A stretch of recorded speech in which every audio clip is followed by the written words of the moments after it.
बंदी छोड़ सतगुरु रामपाल जी परमेश्वर जी की जय हो।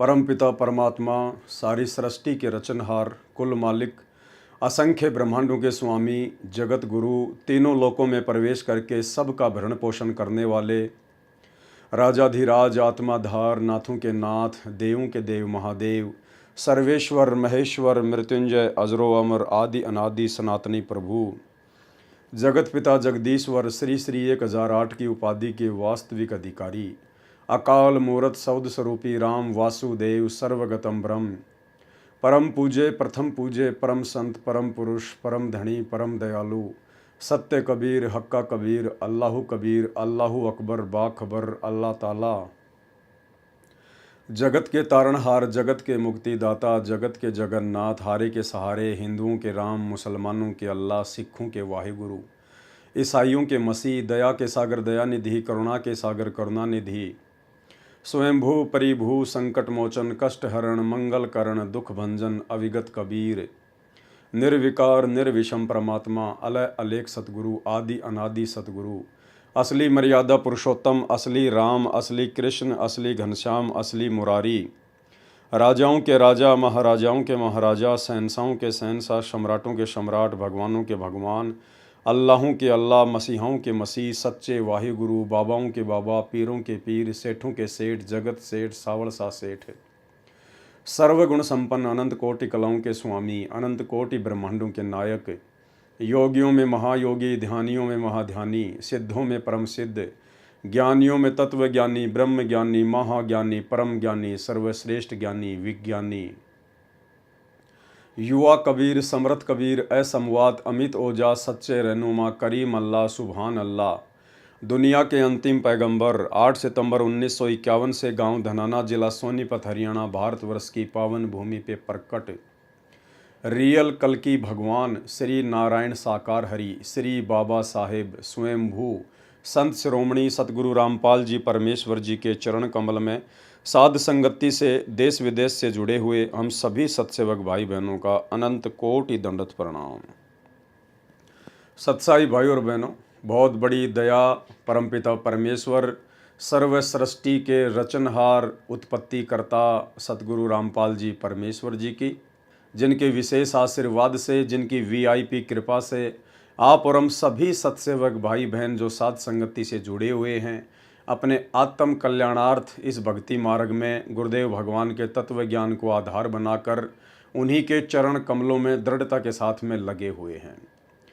भाई और बहनों, सृष्टि रचना के माध्यम से करौथा कांड और बरवाला कांड के रहस्य उजागर हो रहे हैं। वो अनसुनी सच्चाई जो आज तक आपने नहीं सुनी, आज तक आपको किसी ने नहीं बताई, अब साध संगति के माध्यम से और प्रमाणित तथ्यों के आधार पर, पुस्तकों में लिखी बातों के आधार पर, स्वयं उन भक्तों के वीडियो के आधार पर और स्वयं सतगुरु रामपाल जी परमेश्वर जी के मुख कमल से सर्व परमाणु सहित आप जी करौथा कांड और बरवाला कांड का अनसुना रहस्य जान पा रहे हैं, समझ पा रहे हैं। भाई और बहनों, ये सभी जानकारियां बहुत ही आवश्यक है, क्योंकि इन जानकारियों के अभाव में आप और हम कभी भी काल के षड्यंत्र का शिकार हो सकते हैं। सतगुरु रामपाल जी भगवान इस काल के लोक में आप और हमारे से भक्ति करवाने के लिए हमारे अंदर जितनी भी प्रकार की शंका हैं, संशय हैं, भय हैं या गलत फहमियाँ हैं, परमेश्वर उन सब को हमसे दूर करवाना चाहते हैं। क्योंकि काल अपनी लड़ाई सूक्ष्म रूप से लड़ता है और काल की सूक्ष्म चाल को जीव नहीं समझ पाता है। इसलिए परमात्मा दया करते हैं अपने किन्हीं दास के ऊपर या दासियों के ऊपर। वो गुरुदेव भगवान की रज़ा, उनकी मेहर, उनकी मौज, वो किसको अपने मिशन के लिए खड़ा करते हैं, निमित्त बनाते हैं।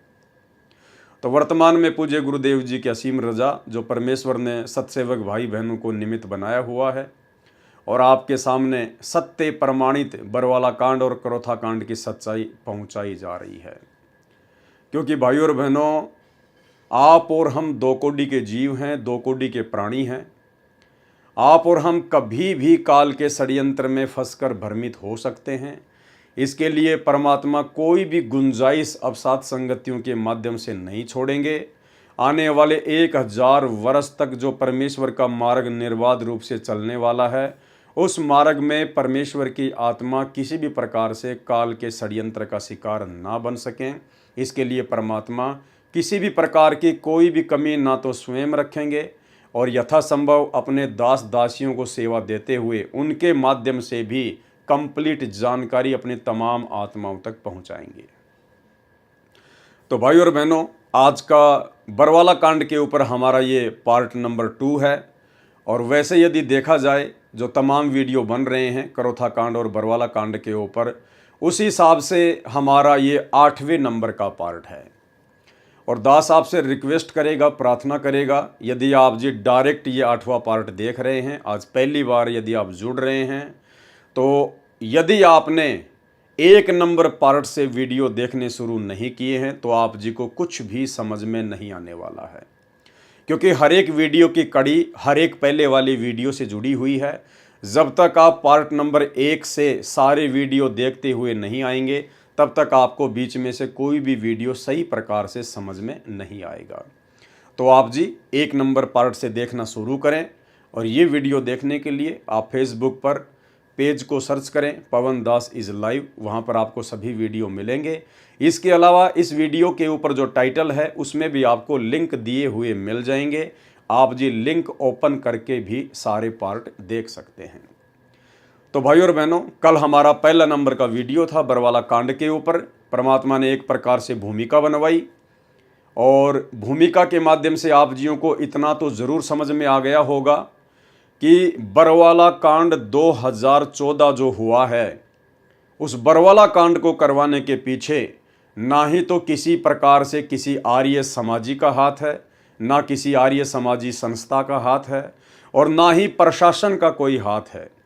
बरवाला कांड 2014 के पीछे यदि किसी का हाथ है तो सतलोक आश्रम मैनेजमेंट हरियाणा का हाथ है। सतगुरु रामपाल जी परमेश्वर जी के कलयुगी परिवार का हाथ है।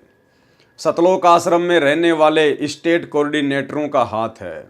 सतलोक आश्रम में रहने वाले उन बड़े बड़े भक्तों का हाथ है जो अपने गुरुदेव भगवान को समझ नहीं पाए, पहचान नहीं पाए, कबीर परमात्मा के रूप में अपने गुरु की पहचान कर नहीं पाए और काल प्रेरित होकर मर्यादा तोड़ते रहे। और गुरु को मानुष मानने के चलते उन्होंने गुरु के साथ में रहते हुए अपनी मनमानियां शुरू कर दी। और उन्हीं मनमानियों के तहत इन लोगों ने सन 2010 में सतलोक आश्रम बरवाला में सतगुरु रामपाल जी परमेश्वर जी के छोटे कलयुगी भाई महेंद्र ने राष्ट्रीय समाज सेवा समिति नाम का एक काल प्रेरित मनवस संगठन खड़ा कर दिया।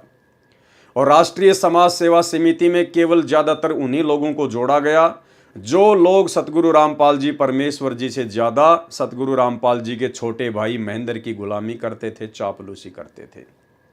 और इन लोगों ने मनमुखी होकर 3 पुस्तकें लिखी न्यायालय के खिलाफ, भ्रष्ट जज कुमारग पर, न्यायालय की गिरती गरिमा और सरासर अन्याय।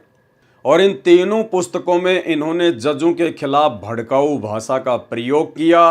जालिम, निकम्मे, महाझूठे, हरामखोर, ना जाने क्या क्या शब्दों का इन्होंने प्रयोग किया। और फिर वो पुस्तकें पूरे हरियाणा में बंटवाई गई, सभी कोर्टों में बंटवाई गई, जजों की टेबल पर भी पहुंचाई गई। जबकि उन्हीं जजों के नीचे सतगुरु रामपाल जी परमेश्वर जी के मुकदमे चल रहे हैं। तो आप जी खुद विचार कर सकते हैं कि यदि उन्हीं जजों के खिलाफ आप जी इस प्रकार से भगत होकर अभद्र भाषा का प्रयोग करेंगे, लिखेंगे, तो आप जी के सतगुरुदेव जी के मुकदमों के ऊपर क्या असर पड़ेगा। लेकिन भाई इन लोगों को इन सब बातों से कोई मतलब नहीं था, क्योंकि ये तो पूरी तरह से काल भगवान के गुलाम बनकर अपनी सेवा में लगे हुए थे। इनको ना आगे का पता था ना पीछे का पता था, ये केवल पूरी तरह से काल प्रेरित थे। काल ने इनसे जो करवाना था केवल वही इनके अंदर प्रवेश करके उसने करवाया।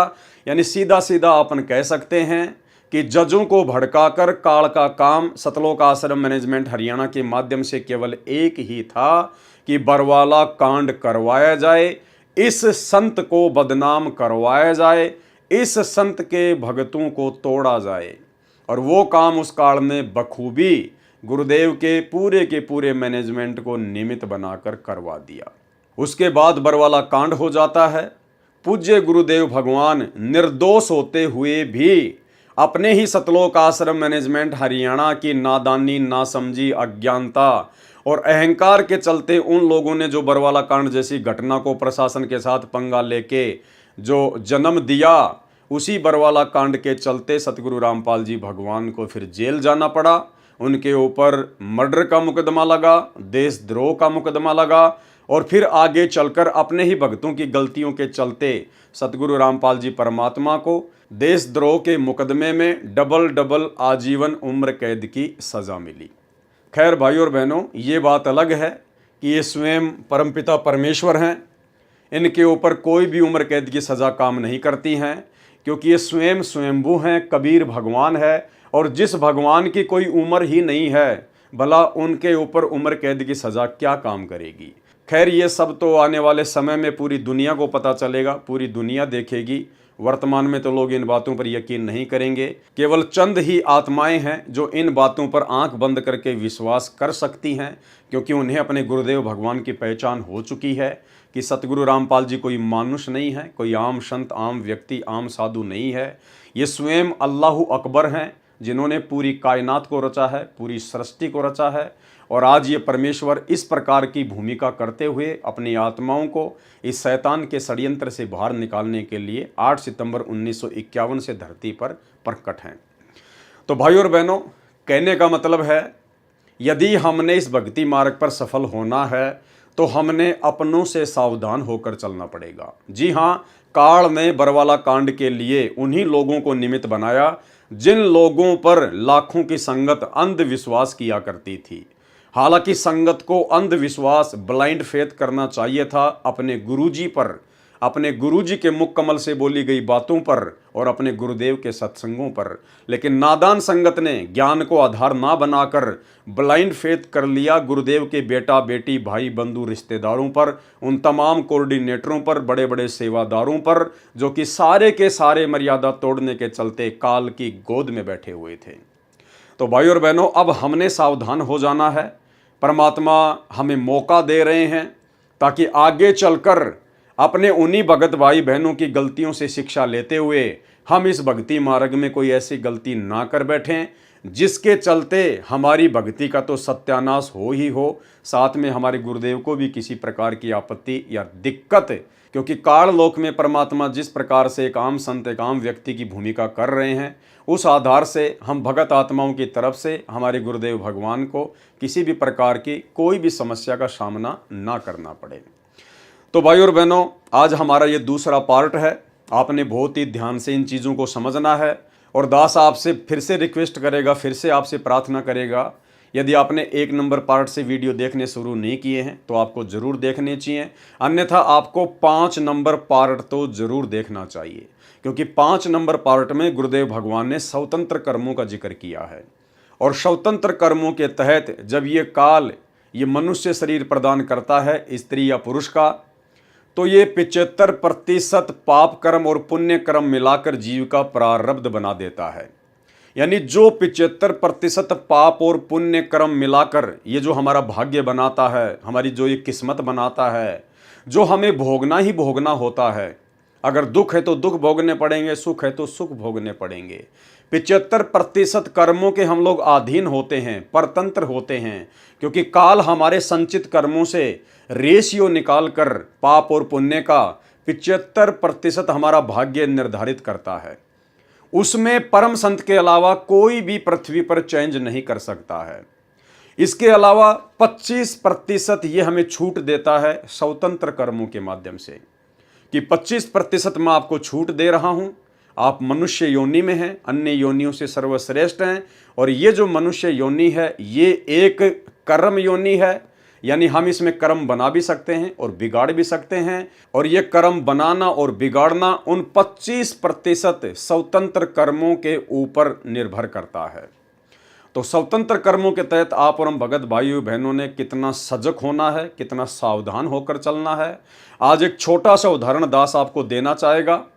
स्वतंत्र कर्मों के उस लेख में गुरुदेव भगवान ने एक और चीज़ का जिक्र किया था, यदि आपने देखा हो तो।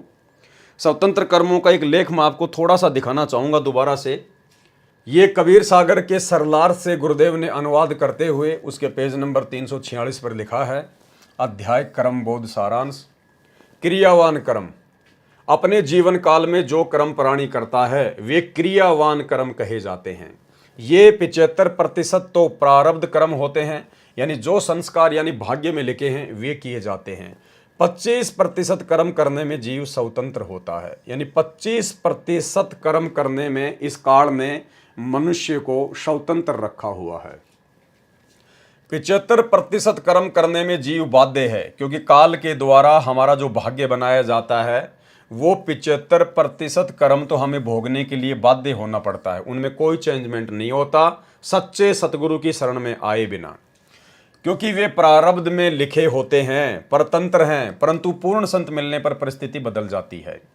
प्रश्न कहते हैं कि जीव कर्म करने में स्वतंत्र है। उत्तर दिया गुरुदेव ने, जीव मात्र 25% कर्म तो स्वतंत्र रूप से करता है। अपने जीवन काल में 75% कर्म तो प्रारब्ध वाले करने में परतंत्र है, विवश है। केवल 25% कर्म करने में जीव स्वतंत्र है। परंतु पूर्ण संत मिलने के पश्चात परिस्थिति बदल जाती है। अब क्या है जो मेन पॉइंट है भाइयों और बहनों, वो हमने देखना है। फिर क्या बताया गुरुदेव भगवान ने, प्रारब्ध में सुसंगत तथा कुसंगत भी लिखी होती है। स्वतंत्र कर्म तो हैं जिनके माध्यम से हम अपने कर्म बना भी सकते हैं, बिगाड़ भी सकते हैं। एक और महत्वपूर्ण बात गुरुदेव भगवान ने लिखी है कि जीव के भाग्य में यानी उसकी किस्मत में, उसके प्रारब्ध में सुसंगत यानी अच्छी संगत तथा कुसंगत यानी बुरी संगत भी लिखी हुई होती है। अब ये कुसंगत क्या है, सुसंगत क्या है, और वर्तमान में भक्ति मार्ग में इसका कितना बड़ा योगदान है, और कहां कहां जीव इसका फायदा उठा रहे हैं और कहां कहां जीव हानि उठा रहा है। आज एक पीला पर्चा सतलोक आश्रम मैनेजमेंट हरियाणा की तरफ से निकाला गया है। पीला पर्चा दास आपको दिखाना चाहेगा। ये पीला पर्चा है, सत साहेब जय बंदी छोड़ की सतगुरुदेव की जय। दिनांक 29 सितंबर 2024, समय 8:20। सभी भगत आत्माओं को सूचित किया जाता है कि सतगुरुदेव जी का आदेश आया है कि भगत लक्ष्मी नारायण दास कथावाचक, ये जो लक्ष्मी नारायण दास जी हैं, ये पहले मथुरा या फिर वृंदावन में ये बहुत बड़े कथावाचक थे, और बाद में इनको ज्ञान गंगा पुस्तक प्राप्त हुई।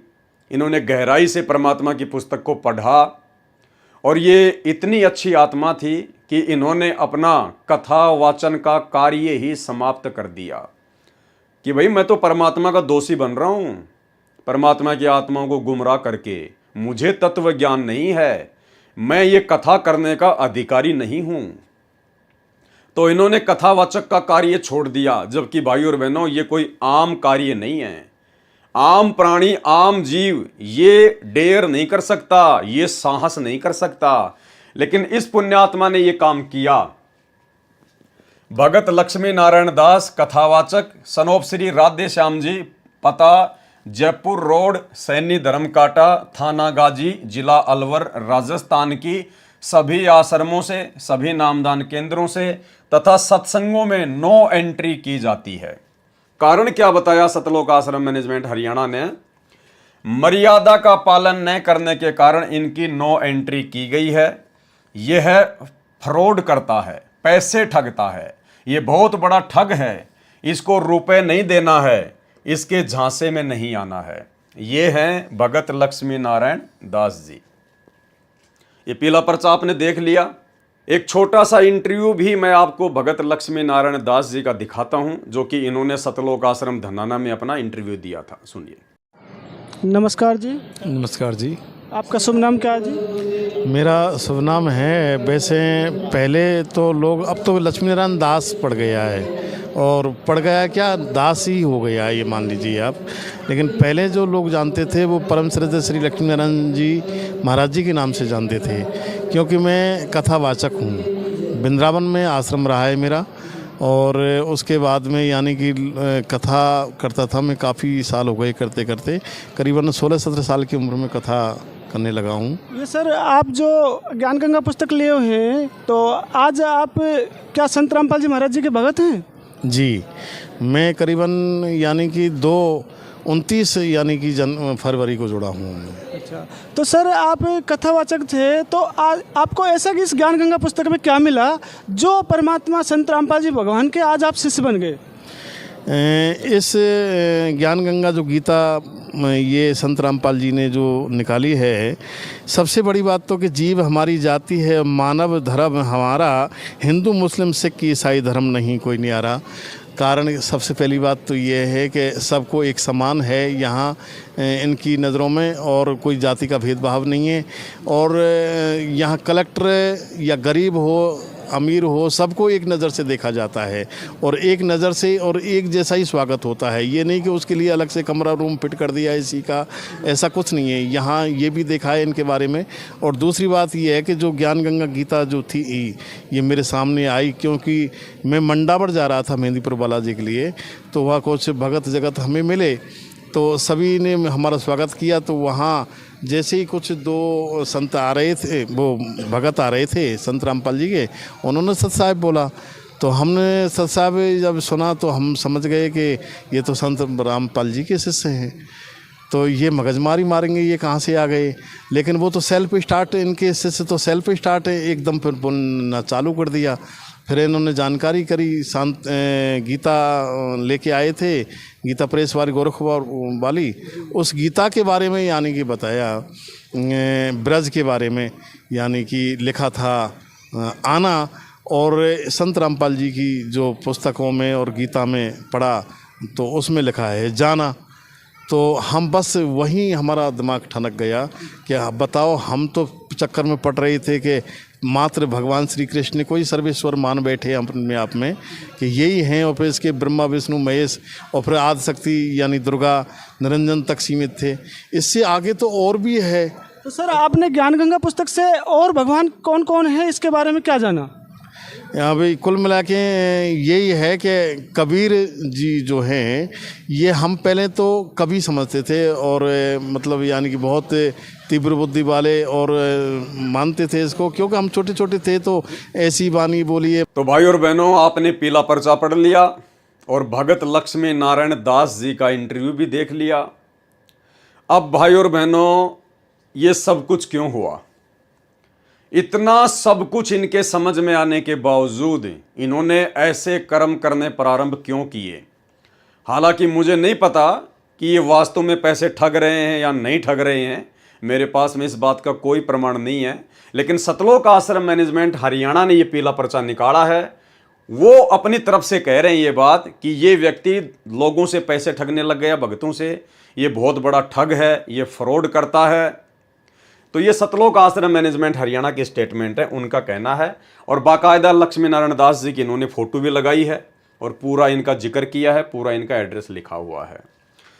भाई और बहनों, इतनी अच्छी आत्मा जो अपने हजारों चेलों को छोड़कर सतगुरु रामपाल जी भगवान के हिसार जेल में रहते सहते उनके ज्ञान को आधार बनाकर उनका चेला बन जाए, ये कोई सामान्य आत्मा नहीं हो सकती है। और सतगुरुदेव भगवान से जुड़ने के बाद, इन आश्रमों से नाम उपदेश लेने के बाद और काफी समय तक सतलोक आश्रम मैनेजमेंट हरियाणा की संगति करने के बाद भी इस आत्मा ने आखिर ऐसी गलती क्यों की? क्यों इस आत्मा की सभी आश्रमों से नो एंट्री की गई? भाई और बहनों, कारण है प्रारब्ध कर्मों में लिखी हुई सुसंगत और कुसंगत। क्या कहा गुरुदेव भगवान ने? प्रारब्ध में यानी भाग्य में सुसंगत तथा कुसंगत भी लिखी होती है। यह परमात्मा की विशेष आत्मा थी, पुण्य आत्मा थी। ज्ञान समझ के गुरुदेव भगवान से तो जुड़ गई अपने आत्म कल्याण के लिए, लेकिन भाई और बहनों, इस आत्मा के भाग्य में कुसंगत लिखी हुई थी। इसके प्रारब्ध में सुसंगत यानी साध संगति से जुड़ना हुआ नहीं लिखा था। सतगुरु से जुड़ने के बाद भी इसके भाग्य में सतलोक आश्रम मैनेजमेंट हरियाणा की कुसंगत लिखी हुई थी, और वो कुसंगत इसको सतगुरु की भक्ति से आज नीचे गिरा देती है। यानी इतना बड़ा रोल भक्ति मार्ग में सुसंगत और कुसंगत का। सतगुरु से नाम उपदेश लेने के बाद में यदि इस आत्मा को साध संगतियों का पता चल जाता और यदि यह आत्मा साध संगति से जुड़ जाती तो ये परमात्मा की एक नंबर की आत्मा होती, आज अपनी भक्ति बहुत अच्छी से कर रही होती। लेकिन इसके भाग्य में साध संगति नहीं थी, सुसंगत नहीं थी, इनके प्रारब्ध में कुसंगत लिखी हुई थी और कुसंगत इन्होंने सतलोक आश्रम मैनेजमेंट हरियाणा की, जिसके चलते आज इनको परमात्मा से, इस अनमोल वस्तु से दूर होना पड़ रहा है। भाई और बहनों, कितना बड़ा रोल है सुसंगत और कुसंगत का। शुक्र मनाओ सतगुरु रामपाल जी भगवान का कि आप जियों को सुसंगत प्राप्त हुई। भले आपने उपदेश ले लिया था, बाद में आपने साध संगति के वीडियो देखे, भले आपने संकल्प लिया और साध संगति से जुड़ गए, आपके प्रारब्ध में सतगुरु रामपाल जी भगवान ने पहले से सुसंगत लिखी हुई है, सुसंगत। और इसी सुसंगत से जुड़ने के कारण, साध संगति से जुड़ने के कारण आप जी आज भक्ति मार्ग में किस कदर दृढ़ होकर मर्यादाओं का ध्यान रखकर भक्ति कर रहे हैं। और ये आत्मा इतना बड़ा त्याग करके भी, हजारों अपने शिष्यों को छोड़कर भी कथा वाचन का कार्य करते थे, लाखों रुपया महीने का कमाते थे। उसके बाद इनके पास में कोई काम धंधा नहीं था, फिर भी इन्होंने हिम्मत की, परमात्मा पे विश्वास किया और परमेश्वर पर विश्वास करके इन्होंने नाम उपदेश लिया। लेकिन इनके भाग्य में कुसंगत लिखी हुई थी सतलोक आश्रम मैनेजमेंट हरियाणा की। ये बार बार आश्रमों में जाया करते थे, लेकिन इनको आश्रमों में वो वस्तु प्राप्त नहीं हुई जो वस्तु केवल साध संगतियों में है। ना इनकी शंकाओं का समाधान हुआ, क्योंकि मन में बहुत सारे प्रश्न, बहुत सारे सवाल खड़े होते हैं जब हम गुरुदेव भगवान के सत्संग सुनना शुरू करते हैं।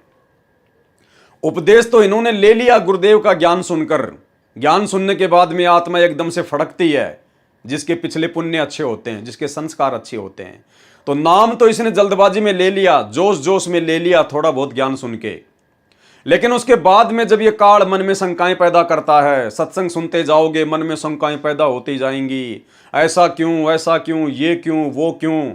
उन सब बातों का जवाब इस भाई को सतलोक आश्रम मैनेजमेंट हरियाणा में नहीं मिला, क्योंकि वहां कोई ज्ञान चर्चा नहीं होती, उन आश्रमों में कोई ज्ञान चर्चा नहीं होती, कोई साध संगति नहीं होती, कोई शंका समाधान नहीं होता।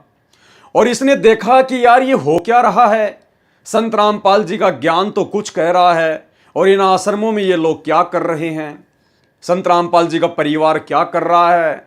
और इन्होंने फिर विचार किया ठंडे दिमाग से कि यार जो काम लोगों को भगवान की आड़ में ठगने का मैं किया करता था, अरे वही का वही काम तो गुरुजी का परिवार भगवान की आड़ में, अपने गुरुजी की आड़ में, ज्योति और पाठ के नाम पर, दान के नाम पर, जमीन के नाम पर गुरुजी का परिवार संगत से कर रहा है।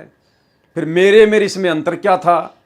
तो इसने सोचा कि मैंने कथावचन का काम क्यों छोड़ा। भाई मैं भी तो दुनिया को भगवान के नाम पे ठग रहा था और संत रामपाल जी का परिवार भी दुनिया को भगवान के नाम पे ठग रहा है, ज्योति और पाठ के नाम पे ठग रहा है, दान धर्म के नाम पे ठग रहा है, जबकि हम दोनों तो बराबर के हैं। संत रामपाल जी का परिवार भी उनका भगत है और इन्होंने सोचा कि मैं भी संत रामपाल जी का भगत हूं, तो हम तो आपस में भगत भाई हो गए। तो जब ये भगत भाई गुरुजी के आदेश की आड़ में ठग सकते हैं, गुरुजी के नाम की आड़ में अपने ही भाइयों को ठग सकते हैं, तो मैं क्यों नहीं कर सकता ये शुभ काम। ये तो मैं पहले ना कर रहा था, मुझे वो काम छोड़ना नहीं चाहिए था। तो शायद इन्होंने वो काम फिर से शुरू कर दिया कुसंगत के कारण। तो आप जी समझ सकते हैं भाई और बहनों, परमात्मा का एक एक शब्द कितना इंपॉर्टेंट है। जो गुरुदेव ने, जो स्वतंत्र कर्म हैं, जो कर्म बोध हैं, उसके अंदर जो लिखा है कि प्रारब्ध में सुसंगत तथा कुसंगत का भी असर पड़ता है।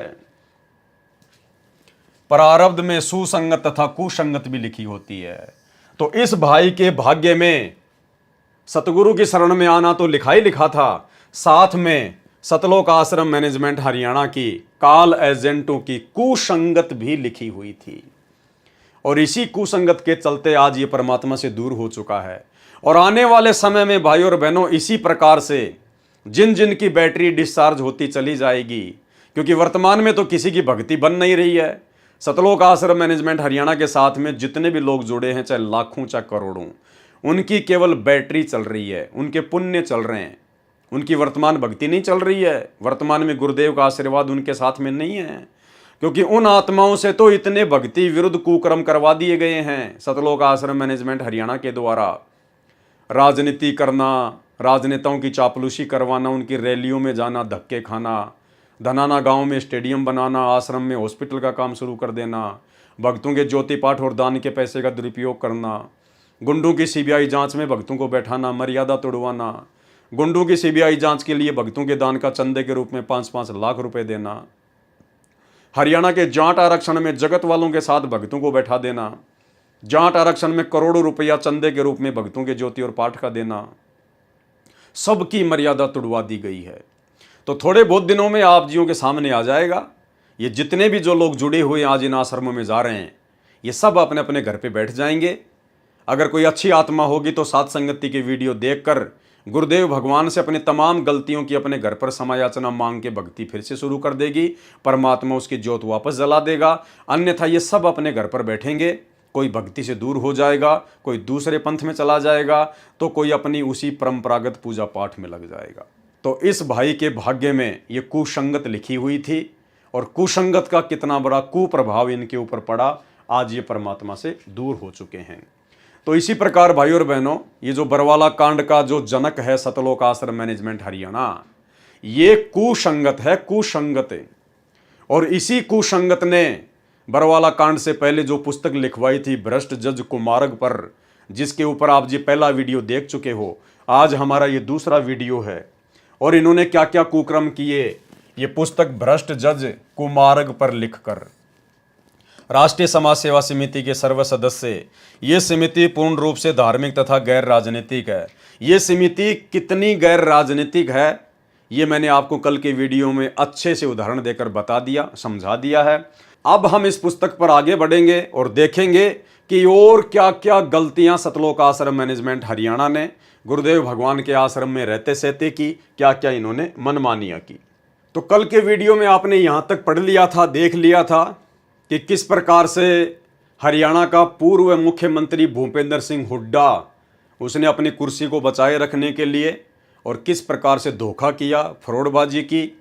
और सतलोक आश्रम मैनेजमेंट हरियाणा फिर 2019 में उसी भूपेंद्र सिंह हुड्डा को दोबारा से मुख्यमंत्री बनाने के लिए गुरुदेव भगवान के नाम की आड़ में पीले पर्चे निकाल के संगत की मर्यादा तोड़वाता है, हरियाणा की संगत से भूपेंद्र सिंह हुड्डा को वोट डलवाता है, उसका समर्थन करवाता है।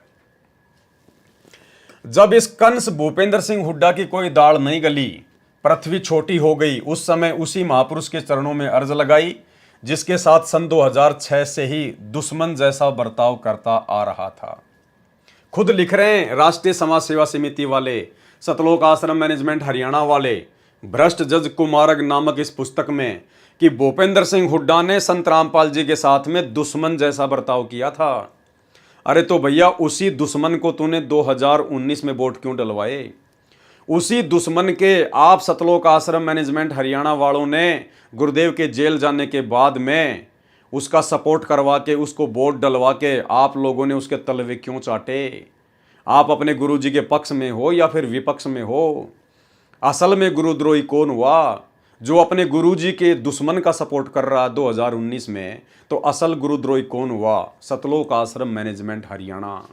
ये इन्हीं के हाथों से लिखी हुई पुस्तक है भाई और बहनों, दास केवल आपको पढ़ के दिखा रहा है।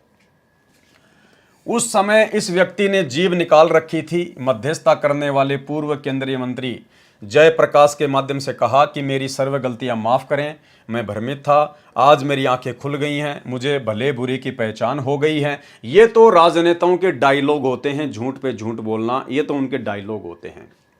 आज तक जितने भी मुकदमे बनाए हैं सभी वापस लेकर समाप्त कर दूंगा, मेरी रक्षा करें। पहले तो आश्रम के मोजिज भक्तों ने उस मध्यस्थता करने वाले को मना कर दिया कि इस व्यक्ति का नाम भी नहीं लेना हमारे सामने। ये देखो भाई और बहनों, ये मनमानियां हैं। देखो, जिस प्रकार से कोई आदमी एक नौकर अपॉइंटमेंट करता है कि भाई तू मेरे घर पर चपड़ासी की नौकरी करेगा, पियोन की नौकरी करेगा, गार्ड बन के काम करेगा, और वो व्यक्ति अंदर अपना काम कर रहा होता है, मालिक। अब पियोन का काम क्या है, गार्ड का काम क्या है? गेट पर कोई भी आता है, कोई भी समाचार लाता है, कोई भी संदेशा लाता है, तो गार्ड का काम केवल उसको वहीं से वापस कर देने का नहीं है। गार्ड केवल नौकर है, नौकर दास है, गुलाम है। उसका काम है जो भी संदेशा आया है किसी का भी, वो अपने मालिक तक पहुंचाए और मालिक का जो जवाब हो वो वापस उसको पहुंचाए। दास का केवल इतना ही काम होता है, नौकर का। जबकि भूपेंद्र सिंह हुड्डा ने अपने मीडिएटर के माध्यम से जब गुरुजी से माफी मांगनी चाहिए, गुरुजी से मिलना चाहा, तो सतलोक आश्रम मैनेजमेंट हरियाणा के मोजिज भक्तों ने, यानी मुख्य भक्तों ने अपने आप ही सलाह मशवरा करके और मना कर दिया कि हम उस व्यक्ति से नहीं मिलना चाहते। ये है मनमाना आचरण, अपने आप को बहुत बड़ा समझना, अहंकार में चूर हो जाना। जबकि भक्तों का काम था अपने गुरुजी तक वो प्रार्थना पहुंचाना कि गुरुजी ऐसी ऐसी बात है, भूपेंद्र सिंह हुड्डा का संदेशा आया है किसी व्यक्ति के माध्यम से, आप जी का क्या आदेश है। अब जैसा आदेश गुरुजी दें वैसा ही आप उनको बता दो। लेकिन ये लोग तो राष्ट्रीय समाज सेवा समिति बना के, और राष्ट्रीय समाज सेवा समिति का मैंने आपको जो पॉइंट नंबर 12 दिखाया, जो इनका नियम था कि हम राष्ट्रीय समाज सेवा समिति वाले अर्थात सतलोक आश्रम मैनेजमेंट हरियाणा वाले संत रामपाल जी से किसी भी कार्य में कोई दिशा निर्देश नहीं लेंगे। इन्होंने पहले ही साबित कर दिया अपने संविधान में पॉइंट नंबर 12 में कि हम संत रामपाल जी से कोई सलाह मशवरा नहीं करेंगे, हम मनमानियां करेंगे। और उसी मनमानी के तहत इन्होंने संत रामपाल जी तक संदेशा नहीं पहुंचाया। पहले तो आश्रम के मोजिज भक्तों ने उस मध्यस्थता करने वाले को मना कर दिया कि इस व्यक्ति का नाम भी नहीं लेना हमारे सामने। इस दुष्ट व्यक्ति ने बिना मतलब एक देवता स्वरूप जनता के हितैषी संत को सताया है। इससे पूछो कि हमने तथा हमारे गुरुदेव जी ने इसका क्या बिगाड़ा है। बहुत विनय करने पर तथा विशेष भक्तों के माध्यम से प्रार्थना आने पर, उसके बाद जब बहुत ज्यादा विनय की गई, प्रार्थना की गई, तो जालिम भूपेंद्र सिंह हुड्डा की याचना गुरुदेव जी को बताई गई। उसके बाद में फिर कहीं जाकर गुरुदेव तक इन्होंने वो प्रार्थना पहुंचाई। किसकी? जालिम भूपेंद्र सिंह हुड्डा की। और उसी जालिम को इन्होंने 2019 में वोट डालकर अपना बालम बना लिया। फिर गुरुदेव भगवान ने क्या जवाब दिया? ये गुरुदेव भगवान का जवाब ध्यान रखना भाई और बहनों, आगे काम आएगा। गुरुदेव भगवान ने, अंतर्यामी गुरुदेव भगवान ने क्या जवाब दिया? गुरुदेव जी ने कहा कि यह व्यक्ति कोई मुकदमे वापस नहीं लेगा। क्या कहा सतगुरु रामपाल जी भगवान ने? कि भाई ये व्यक्ति भूपेंद्र सिंह हुड्डा कोई मुकदमे वापस नहीं लेगा, ये झूठ बोल रहा है, ये डेढ़ शाना बन रहा है अपनी सरकार बचाए रखने के लिए, ये कोई मुकदमे वापस नहीं लेगा। ये व्यक्ति कोई मुकदमे वापस नहीं लेगा क्योंकि इसके भाग्य में भलाई नहीं है। ध्यान रखना भाई और बहनों, ये लाइन आगे काम आएगी। ये व्यक्ति कोई मुकदमे वापस नहीं लेगा क्योंकि इसके भाग्य में भलाई नहीं है। परमात्मा ने इसका भाग्य बता दिया, इसका प्रारब्ध बता दिया, इसकी किस्मत बता दी कि भूपेंद्र सिंह हुड्डा के भाग्य में भलाई नहीं है। जैसा कि टीवी चैनलों पर चल रही खबरों से पता चलता है कि वे दुष्ट लोग डटकर सड़क पर बैठ गए हैं, आश्रम खाली कराने की जिद कर रहे हैं। यानी करोथा कांड के समय की बातें हो रही हैं। आश्रम पर मिलिट्री आ चुकी है। ये आर्य समाजी आचार्य जनता का नाश करना चाहते हैं तथा अन्य पार्टी वाले अपने राजनीतिक दुश्मन श्री भूपेंद्र सिंह हुड्डा को पद से हटाना चाहते हैं। इसलिए ये मासूम लोगों को मरवाना चाहते हैं जो इनके गंदे मंसूबों से परिचित नहीं है। आश्रम सर्वोच्च न्यायालय के आदेश से मिला है, किसी भी कीमत पर खाली नहीं कराया जा सकता। वहां पर लाशें बिछ जाएंगी। मेरी आत्मा नहीं मानती कि वहां नरसंहार हो। ऐसे आश्रम का आप क्या करोगे? इसलिए जनहित में आश्रम खाली कर देना उचित है। सरकार से वायदा कराएं कि आश्रम की सुरक्षा मिलिट्री को सुपुर्द करें। तत्कालीन मुख्यमंत्री भूपेंद्र सिंह हुड्डा ने यह शर्त मंजूर कर ली। गुरुदेव भगवान की यह शर्त उसने मंजूर कर ली अपनी सरकार बचाए रखने के लिए। आश्रम खाली कर दिया गया। तब उस कंस भूपेंद्र की सरकार बची। 2013 की बात है ये। 12 मई 2013 से 26 अक्टूबर 2014 तक 1.5 वर्ष का इस कृतगनी को राज्य हमारे सतगुरुदेव जी का बख्शा हुआ था। उसके पश्चात आगे क्या लिख रहे हैं सतलोक आश्रम मैनेजमेंट हरियाणा वाले भूपेंद्र सिंह हुड्डा के विषय में? उसके पश्चात यह कृतगनी व्यक्ति भूपेंद्र सिंह हुड्डा आश्रम में संत जी का धन्यवाद करने भी नहीं आया। यानी 2013 में गुरुदेव ने भूपेंद्र सिंह हुड्डा की याचना पर, उसकी प्रार्थना पर कि साहब मेरी सरकार गिर जाएगी, आश्रम तो मैं खाली करा नहीं सकता आप लोगों से, क्योंकि आपको जो है सुप्रीम कोर्ट से मिला है।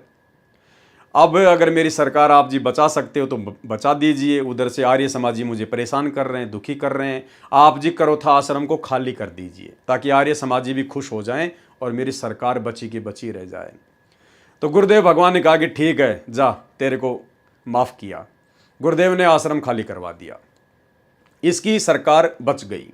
उसके बाद सतलोक आश्रम मैनेजमेंट हरियाणा कह रहा कि ये कृतघ्नी व्यक्ति उसके बदले सतगुरु रामपाल जी भगवान का धन्यवाद करने के लिए आश्रम में भी नहीं आया।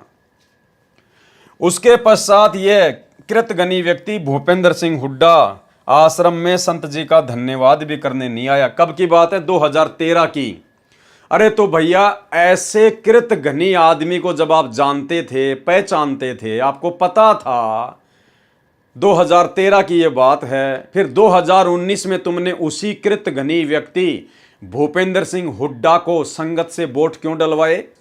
पीले पर्चे निकाल निकाल के, गुरुजी का ही आदेश बता बता के तुमने संगत से इस भूपेंद्र सिंह हुड्डा का समर्थन क्यों करवाया? ऐसे कंस और कृतघ्नी व्यक्ति का तुम्हारे शब्दों में। तो बताओ फिर गुरुजी का सबसे बड़ा दुश्मन कौन हुआ? सतलोक आश्रम मैनेजमेंट हरियाणा। गुरुजी का परिवार जो गुरुजी के सबसे बड़े दुश्मन को 2019 में सपोर्ट कर रहा है। जबकि 13 मई 2014 को मध्यस्थता कराने वाला सीधा भूपेंद्र सिंह हुड्डा से बातें कर रहा था। 3 दिन तक ये सो नहीं पाया था। भगत सुन रहे थे कि वह कह रहा था कि एक बार मेरे गले से फांसी निकलने दो, इस समस्या का हल हो जाने दो, मैं आश्रम में आऊंगा, कहो तो आज रात को ही आ जाऊं। गरज निकली बच्चा सुखी, काम बना तो किसी की जरूरत कृतघ्नी व्यक्ति को नहीं होती। 18 मई 2013 को मध्यस्थता कराने वाले पूर्व केंद्रीय मंत्री श्री जयप्रकाश जी ने कहा कि मैं तो वायदा करता हूं, उसे पूरा करता हूं। मेरे सामने जो वादा मुख्यमंत्री जी ने किया है, मैं आपकी मीटिंग मुख्यमंत्री तत्कालीन से कराऊंगा। यानी भाई और बहनों, जिस व्यक्ति के माध्यम से मध्यस्थता हुई थी पूर्व केंद्रीय मंत्री जयप्रकाश के माध्यम से, तो भूपेंद्र सिंह हुड्डा तो गुरुजी का धन्यवाद करने के लिए आश्रम में आए नहीं, उसकी तो सरकार बच गई, वो तो अपनी फिर मौज में मस्ती में। लेकिन जिस व्यक्ति ने मीडिएटर की भूमिका निभाई थी पूर्व केंद्रीय मंत्री जयप्रकाश ने, उस व्यक्ति ने सतलोक आश्रम में फोन किया महेंद्र के पास में, और उसने कहा कि मैं अपना वादा निभाऊंगा, मैं आप सतलोक आश्रम वालों की मीटिंग दिल्ली में भूपेंद्र सिंह हुड्डा के आवास पर करवाऊंगा। और ये सतलोक आश्रम मैनेजमेंट हरियाणा वाले मुख्य भगत, उसी कंस जालिम, इन्हीं के शब्दों में, उसी कंस कृतघ्नी जालिम व्यक्ति भूपेंद्र सिंह हुड्डा के घर पर दिल्ली में उसके साथ मीटिंग करने के लिए सतलोक आश्रम से चले जाते हैं। देखो भाई और बहनों, कितना बेबुद्धि का काम है। अरे आना चाहिए था उस आदमी ने आश्रम में, क्योंकि गुरुजी ने उसकी सरकार बचाई। धन्यवाद करने के लिए आना तो चाहिए था भूपेंद्र सिंह हुड्डा को सतलोक आश्रम बरवाला में। भाई फिर ये लोग क्यों जा रहे हैं दिल्ली में? ये सतलोक आश्रम मैनेजमेंट हरियाणा वाले दिल्ली में क्यों जा रहे हैं उसे मीटिंग करने? तुम्हारा क्या स्वार्थ था? लेकिन भाई और बहनों, ये भी पूरी तरह से राजनीतिक व्यक्ति, वो भी राजनीतिक, सतलोक आश्रम मैनेजमेंट हरियाणा भी राजनीतिक, ये राष्ट्रीय समाज सेवा समिति वाले भी राजनीतिक, टोटल अपनी मनमानियां करते थे। इनको क्या आवश्यकता थी दिल्ली जाने की, उस व्यक्ति से मीटिंग करने की? तुम्हारा क्या स्वार्थ था? और कौन कौन व्यक्ति गए भाई और बहनों, देखना।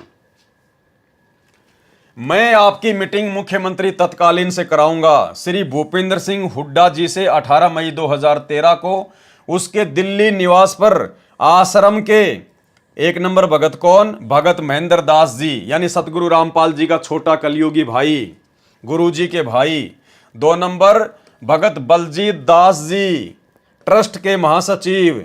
3 नंबर भगत राज कपूर जी को साथ लेकर श्री भूपेंद्र जी तत्कालीन मुख्यमंत्री जी से मिले। साथ में श्री महेंद्र सिंह चोपड़ा मुख्यमंत्री का पीए। कुल 6 व्यक्तियों के बीच में मीटिंग हुई। क्या आवश्यकता थी भाई इन लोगों को दिल्ली जाने की? अरे तुम भगत हो, तुम्हारे को भक्ति से मतलब है, या तुम राजनेता हो, तुम्हारे को राजनीति से मतलब है। उस भूपेंद्र सिंह हुड्डा को आना चाहिए था सतलोक आश्रम में गुरुजी का धन्यवाद करने के लिए, लेकिन उल्टा ये लोग जा रहे हैं दिल्ली में उसे मीटिंग करने के लिए। क्यों भाई? ये है भाई और बहनों बेबुद्धि के काम। भक्ति छोड़कर राजनीति में पड़ना, ये होती है काल प्रेरणा। इसको कहते हैं मनमाना आचरण। क्योंकि इन्हीं राष्ट्रीय समाज सेवा समिति वालों ने जब राष्ट्रीय समाज सेवा समिति बनाई तो दास ने आपको दिखाई दिया उसका पॉइंट नंबर 12, जिसमें इन्होंने साफ साफ लिखा है कि हम राष्ट्रीय समाज सेवा समिति वाले संत रामपाल जी से किसी भी कार्य में कोई दिशा निर्देश नहीं लेंगे। और 2013 की ये बात है, और 2014 में फिर बरवाला कांड हो जाता है। इसने अपना वायदा दोहराया कि मैं आपके सभी मुकदमे समाप्त कर दूंगा, परंतु झूठा तथा कर्महीन व्यक्ति कभी अच्छा कार्य नहीं कर सकता। ये पॉइंट ध्यान है ना भाई और बहनों आपको। जब ये लोग दिल्ली गए मीटिंग करने आश्रम वाले, तो भूपेंद्र सिंह हुड्डा ने कहा कि मैं वायदा करता हूं कि आपके सभी मुकदमे हटा दूंगा, लेकिन उसके बाद भी उसने कोई मुकदमे नहीं हटाए। उसके बाद ये सतलोक आश्रम वाले क्या लिख रहे हैं? परंतु झूठा तथा कर्महीन व्यक्ति कभी अच्छा कार्य नहीं कर सकता। झूठा तथा कर्महीन व्यक्ति कभी भी अच्छा कार्य नहीं कर सकता। अरे ये बात तो तुम्हारे को गुरुजी ने पहले ही बोल दिया था। अरे ये बात तो 2013 में तुम्हारे को गुरुजी ने बोल दिया था, जब तुम गुरुजी के सामने उसकी प्रार्थना लेके गए थे, मोजिज मोजिज भगत। तो गुरुजी ने क्या कहा था तुम्हारे को कि इस व्यक्ति के भाग्य में अच्छा करना नहीं लिखा है। थोड़ा सा बैक आ जाओ भाई और बहनों। ये व्यक्ति कोई मुकदमे वापस नहीं लेगा। ये बात गुरुजी ने पहले ही सतलोक आश्रम बरवाड़ा में इन राष्ट्रीय समाज सेवा समिति वालों को बोल दी थी कि ये व्यक्ति भूपेंद्र सिंह हुड्डा कोई मुकदमे वापस नहीं लेगा, क्योंकि इसके भाग्य में भलाई नहीं है। लेकिन गुरुजी की बात तो ये लोग मानते ही नहीं थे। गुरुजी की बातों को तो ये महत्व देते ही नहीं थे, और ना वर्तमान में देते, क्योंकि ये संत रामपाल जी को मानुष मानते हैं। ये संत रामपाल जी को परमात्मा नहीं मानते। ये उनकी बातों को सीरियस नहीं लेते राष्ट्रीय समाज सेवा समिति वाले। तो गुरुदेव ने तो पहले कह दिया था कि ये व्यक्ति कोई मुकदमे वापस नहीं लेगा, क्योंकि इसके भाग्य में भलाई नहीं है। और फिर वही इन लोगों के साथ में हुआ, जब ये दिल्ली में गए मीटिंग करके आए, और भूपेंद्र सिंह हुड्डा ने वायदा किया कि मैं सारे मुकदमे समाप्त कर दूंगा, लेकिन जब सारे मुकदमे समाप्त नहीं हुए, इसकी सरकार भी चली गई, 2014 में बीजेपी की सरकार आ गई। उसके बाद ये सतलोक आश्रम वाले क्या लिख रहे हैं? इसने अपना वायदा दोहराया कि आपके सर्व मुकदमे समाप्त कर दूंगा, परंतु झूठा तथा कर्महीन व्यक्ति कभी अच्छा कार्य नहीं कर सकता। क्यों भैया? गुरुजी की बातों पे यकीन कर लेते और दिल्ली मीटिंग करने ना जाते तो तुम्हारा समय बचता, तुम्हारा पैसा बचता, तुम्हारी मर्यादा बचती। लेकिन तुम लोग गुरुजी को तो परमात्मा मानते ही नहीं। गुरुजी को तो गुरु ही नहीं मानते तुम, परमात्मा तो बहुत दूर की बात है। ये है भाई और बहनों मनमानिया। एक समय सतलोक आश्रम बरवाड़ा में करोथा कांड के मुकदमों के सिलसिले में दिल्ली से एक भगत है जो वकील भी है, सुरेश। वो उन्हीं मुकदमों के सिलसिले में जम्मू कश्मीर गया हुआ था। गर्मी का महीना था, दुखी होके आश्रम में आया, क्योंकि ये सतलोक आश्रम मैनेजमेंट वाले उसका कोई विशेष सपोर्ट नहीं कर रहे थे। तो जब वो सतलोक आश्रम बरवाड़ा में आया तो सतगुरु रामपाल जी भगवान हॉल में बैठे हुए थे चेयर पर, कुछ एक भगत उनके पास में थे, और वहीं पर ये महेंद्र रामनिवास छावड़ा और ये मुख्य जो भगत थे, रामकुमार ढाका, बलजीत वगैरह, ये सारे वहीं बैठे हुए थे। एक भगत उनके चरणों की सेवा कर रहा था कोई। इतने में सुरेश जी आ जाते हैं, गुरुदेव को दंडवत प्रणाम करते हैं और दुखी मन से वहीं उनके चरणों में बैठ जाते हैं। और उसने कहा कि गुरुजी, ये जितने भी भगत खड़े हैं ना, ये महेंद्र की तरफ इशारा करके, बलजीत की तरफ, ढाका की तरफ, रामनिवास छावड़ा की तरफ है। उसने कहा कि गुरुजी, ये आपको परमात्मा नहीं मानते। वो बेचारा दुखी हो रहा था, उसका कोई सपोर्ट वो कर नहीं रहे थे। तो उसने दुख में कहा कि गुरुजी, ये आपको परमात्मा नहीं मानते। तो गुरुजी खड़े हुए, घुटनों पर हाथ रखकर दुखी मन से, और चलते चलते बोले कि बेटा सुरेश, तू तो परमात्मा मानने की कह रहा है, ये तो मेरे को गुरु भी नहीं मानते, मेरे को गुरु भी नहीं मानते। तो भाई और बहनों, अगर ये संत रामपाल जी को अपना गुरु भी मानते, गुरु का मतलब होता है गुरु जो शिक्षा दे दे उसकी शिक्षा के ऊपर अमल करना, तो गुरुदेव ने तो इनको पहले कह दिया था कि ये भूपेंद्र सिंह हुड्डा कोई मुकदमे वापस नहीं लेगा और भाई इसके भाग्य में अच्छाई करना नहीं लिखा है। तो वहीं समझ जाना चाहिए था, फिर दिल्ली क्यों गए उसके घर पे मीटिंग करने के लिए? इसको कहते हैं गुरु को मानुस मानकर अपनी मनमानियां करना। और इन्हीं मनमानियों का नतीजा भाई और बहनों आगे चलकर इन्होंने जो भ्रष्ट जज कुमारक पर पुस्तक लिखी और कोर्टों में बंटवाई, जजों के खिलाफ अभद्र भाषा का प्रयोग किया, जिसके चलते जज भड़क गए और ये बर वाला कांड हुआ। परंतु झूठा तथा कर्महीन व्यक्ति कभी अच्छा कार्य नहीं कर सकता। आजकल करते करते जुलाई 2014 आ गई, कुछ नहीं किया। अरे तो अंतर्यामी ने तो पहले बता दिया था भाई। 12 जुलाई 2006 में इस दुष्ट का इरादा संत रामपाल दास जी महाराज को मरवाने तथा आश्रम तहस नहस करने का था। ध्यान से पढ़ना भाई और बहनों, कोई जल्दबाजी नहीं है। परमात्मा कहते हैं वाणी ही से पहचानिए कुटिल नीत की घात, यानी जिस व्यक्ति के अंदर कुटिलता भरी हो, छल कपट भरा हो, तो गुरुदेव कहते हैं उसकी पहचान कैसे होगी? वाणी ही से पहचानिए, उसके मुख से निकले शब्दों से पहचान होती है। जैसे इन्होंने अपने कर कमलों से ये पुस्तक लिखी है राष्ट्रीय समाज सेवा समिति वालों ने। ये पुस्तक अर्थात राष्ट्रीय समाज सेवा समिति के लोगों के विचार हैं, उनका आचरण है, उनका स्वभाव है। तो गुरुदेव कहते हैं वाणी ही से पहचानिए कुटिल नीत की घात, अंदर की करनी की निकले मुंह से बात है।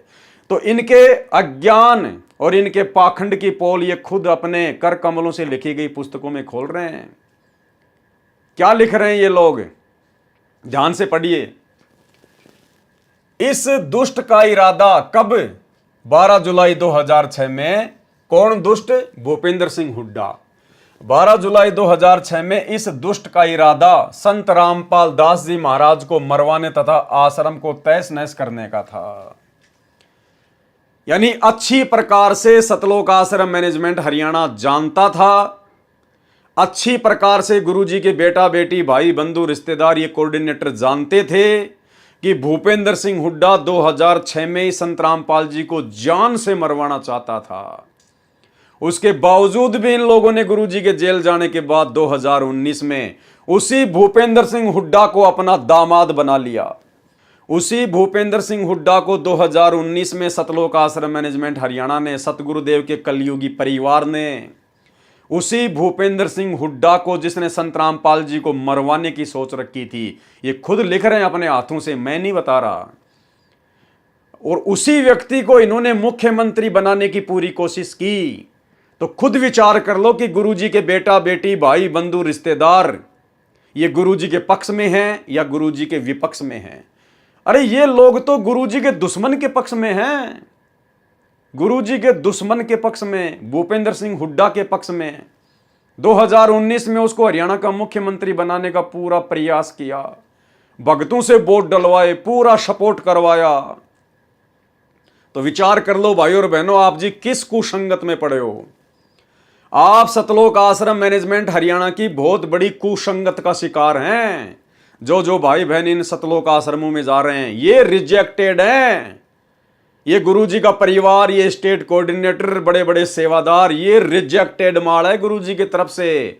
गुरुजी ने इनको 2014 बरवाला कांड से पहले ही रिजेक्ट कर दिया था। आपको आगे दिखाएंगे वीडियो में गुरुदेव के मुख कमल से।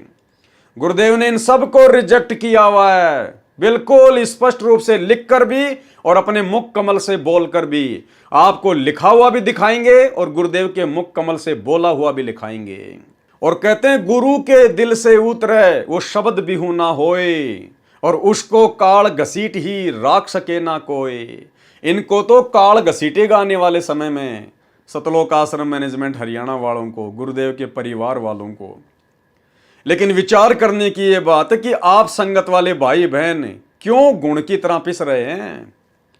अरे आप लोगों का क्या मतलब है उन आश्रमों में जाना, इन लोगों की कुसंगति का शिकार होना, इनके मनमाने आदेशों को फॉलो करना। आप क्यों अपनी भक्ति बिगाड़ रहे हैं। नाम आपको मिल गया, कहीं से भी मिला है, मिल गया, अब तो अपने घर बैठ के भक्ति करो। अरे सत्संग गुरुजी के वो तुम्हारे पास में उपलब्ध हैं। आश्रम में कौन सा गुरुजी बैठे हैं जो तुम्हें सत्संग सुना रहे हैं? अरे वही सत्संग जो गुरुजी ने कर रखे हैं, जो पूरी संगत सुन रही है, अपने घर बैठ के सुनो। तुम आश्रम में आओगे जाओगे, कोई 1000 किलोमीटर से 3 दिन चल के आता है, कोई 4 दिन चल के आता है, कोई 5 घंटे बर्बाद करके आश्रम में जाता है, और ना तुम वहां पर कोई सत्संग सुनते। और जो समय तुम आने जाने में बर्बाद कर रहे हो, उतने समय में तो घर पे बैठकर आप जी 20 सत्संग सुन लोगे। आपका पैसा बचा, आपका समय बचा, आपकी श्वासें बची। नाम आपको गुरुजी ने दे रखा है, अपना काम धंधा करो, अपना नाम जपो। 5 यज्ञ आपको गुरुजी ने दे रखी है, अपनी 5 यज्ञ करो। आपको किसी की गुलामी करने की जरूरत क्या है? किस लिए जाते हो? भंडारा खाने, लड्डू जलेबी खाने? अरे अपने घर पे बना के खा लो, अपने घर पे बना के खा लो मेरे भाई। तुम इतने पैसे की लड्डू जलेबी खाते नहीं, उतने पैसा तो तुम किराया बर्बाद कर देते हो। तो हर प्रकार से ये काल तुम लोगों को माइनस में लेके जा रहा है, माइनस में लेके। अगर समझ सको तो समझ लेना, प्रारब्ध में सुसंगत और कुसंगत दोनों लिखी होती है। और जिस प्रकार थोड़ी देर पहले आपको पीला पर्चा पढ़ाया भगत लक्ष्मी नारायण दास का, किस प्रकार से उसको कुसंगत ले डूबी, नंबर आप लोगों का भी आएगा, क्योंकि आप लोग सतलोक आश्रम मैनेजमेंट हरियाणा की कुसंगत का शिकार हो चुके हैं। अगर बचना है तो साथ संगति से जुड़ जाना। 12 जुलाई 2006 में इस दुष्ट का इरादा संत रामपाल दास जी महाराज को मरवाने तथा आश्रम तहस नहस करने का था। पहली बात तो भाई और बहनों, किसी भी भगत को यह अधिकार नहीं है कि वो अपने गुरुजी के नाम के साथ में दास शब्द का प्रयोग करे। अरे दास तो हम हैं गुलाम नौकर पाजी अपने गुरुजी के। एक भगत को कोई अधिकार नहीं है कि अपने गुरु के नाम के आगे दास शब्द का प्रयोग करे। मां दोषी होता है, मां दोषी। अरे ये तो अपने आप को छुपाते हुए दास का प्रयोग कर रहे हैं। आप और हमें दास की परिभाषा समझाने के लिए लिखते समय गुरुदेव अपने हाथों से दास शब्द लिखते हैं, रामपाल दास। लेकिन हम भक्तों को तो इतना ज्ञान हो जाना चाहिए ना कि इनके द्वारा दास शब्द लिखने का मकसद क्या है। और आप भगत होकर, मुख्य भगत होकर, और फिर भी आप जी अपने गुरु जी के नाम के आगे दास शब्द लिख रहे हो, आपको डूब के मर जाना चाहिए, डूब के। 12 जुलाई 2006 में इस दुष्ट का इरादा संत रामपाल दास जी महाराज को मरवाने तथा आश्रम तहस नहस करने का था। परंतु कबीर जाको राखे साइयां, मार सके ना कोई, बाढ़ न बाका कर सके चाहे जग बैरी होई। ये वाणी जो इन्होंने सतगुरु रामपाल जी परमेश्वर जी के लिए प्रयोग की है कि जाको राखे साइयां, मार सके ना कोई, अर्थात सतलोक आश्रम मैनेजमेंट हरियाणा का कहना है कि भूपेंद्र सिंह हुड्डा ने तो 2006 में संत रामपाल दास जी महाराज को मरवाने का पूरा प्रोग्राम फिट कर दिया था, लेकिन जाको राके साइयां तो मार सके ना कोई। लेकिन संत रामपाल जी के ऊपर कबीर भगवान का हाथ था, इसलिए वो उन्हें नहीं मार सके। अरे नालायको, जाको राखे साइयां, मार सके ना कोई। अरे साईं तो स्वयं सतगुरु रामपाल जी भगवान है। यहां पर आपने ये वाणी यूज नहीं करनी चाहिए थी। अरे ये वाणी तो हम भक्तों के लिए है। हम भक्तों के ऊपर जब कोई आपत्ति आती है, कोई परेशानी आती है, कोई दुख आता है, तो ये वाणी तो आप और हमारे लिए है कि जाको राखे साइयां, मार सके ना कोई। जिस आत्मा के ऊपर उस साईं सतगुरु रामपाल जी परमेश्वर जी की, इस कबीर भगवान की, इस सच्चे साईं की दया दृष्टि होगी, उसका कोई बाल भी बाका नहीं कर पाएगा। अरे ये वाणी तो आप और हम जैसे 2 कोड़ी के भक्तों के लिए है, और तुमने ये वाणी प्रयोग कर दी सतगुरु रामपाल जी के लिए, यानी जाको राखे साइयां, मार सके ना कोई। अर्थात संत रामपाल जी के ऊपर तो उस साईं का, कबीर जी का हाथ है, इसलिए उनका कोई बाल भी बाका नहीं कर पाया। तो तुम अपने गुरु जी को क्या समझ रहे हो? कबीर या कबीर का गुलाम या कबीर का नौकर, इसी को कहते हैं भाई और बहनों गुरु को मानुष मानना। इसलिए तो गरीबदास जी ने बार बार कहा था कि गुरु मानुष कर जानते, वो नर कहिए अंध, ओवे दुखी संसार में आ गए यम के फंदे। और परमात्मा कहते हैं भगत को कितना ज्ञान है, कितना वो अपने गुरु को पहचान पाया है। कहते हैं साधु शब्दां परखिए और दुख पड़े घरनार, सूर वीर जद जानिए जब रण बाजे तलवार। यानी साधु शब्दां परखिए, यानी भगत की पहचान उसके शब्दों से होती है। तो ये सतलोक आश्रम मैनेजमेंट हरियाणा वाले भगत, इनकी पहचान इन्हीं के हाथों से लिखी गई पुस्तकों से ये खुद ही करवा रहे हैं कि हम संत रामपाल जी को क्या समझते हैं। केवल मानुष माना इन्होंने सतगुरु रामपाल जी परमात्मा को, और गुरु को मानुष मानने वाली आत्मा ही इतनी बड़ी बड़ी गलतियां कर सकती हैं जो इन्होंने की 2014 बरवाला कांड में। मीडिया को अपने प्रभाव में लेकर संत जी तथा सतलोक आश्रम करोथा को इतना बदनाम करा दिया कि आम जनता भी संत जी से घृणा करने लगी। जिस भूपेंद्र सिंह हुड्डा ने संत रामपाल जी को इतना बदनाम करवाया, 2006 में इतना बदनाम करवाया कि आम जनता भी संत रामपाल जी के नाम से हरियाणा में नफरत करने लगी। और उसी भूपेंद्र सिंह हुड्डा को 2019 में संत रामपाल जी के परिवार ने अपना दामाद बना लिया, अपना बाप बना लिया।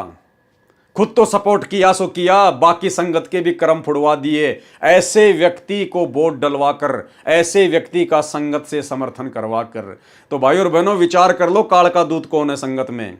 संत रामपाल जी के ये सतलोक आश्रम मैनेजमेंट हरियाणा वाले, उनके परिवार वाले दुश्मन है या उनके मित्र हैं?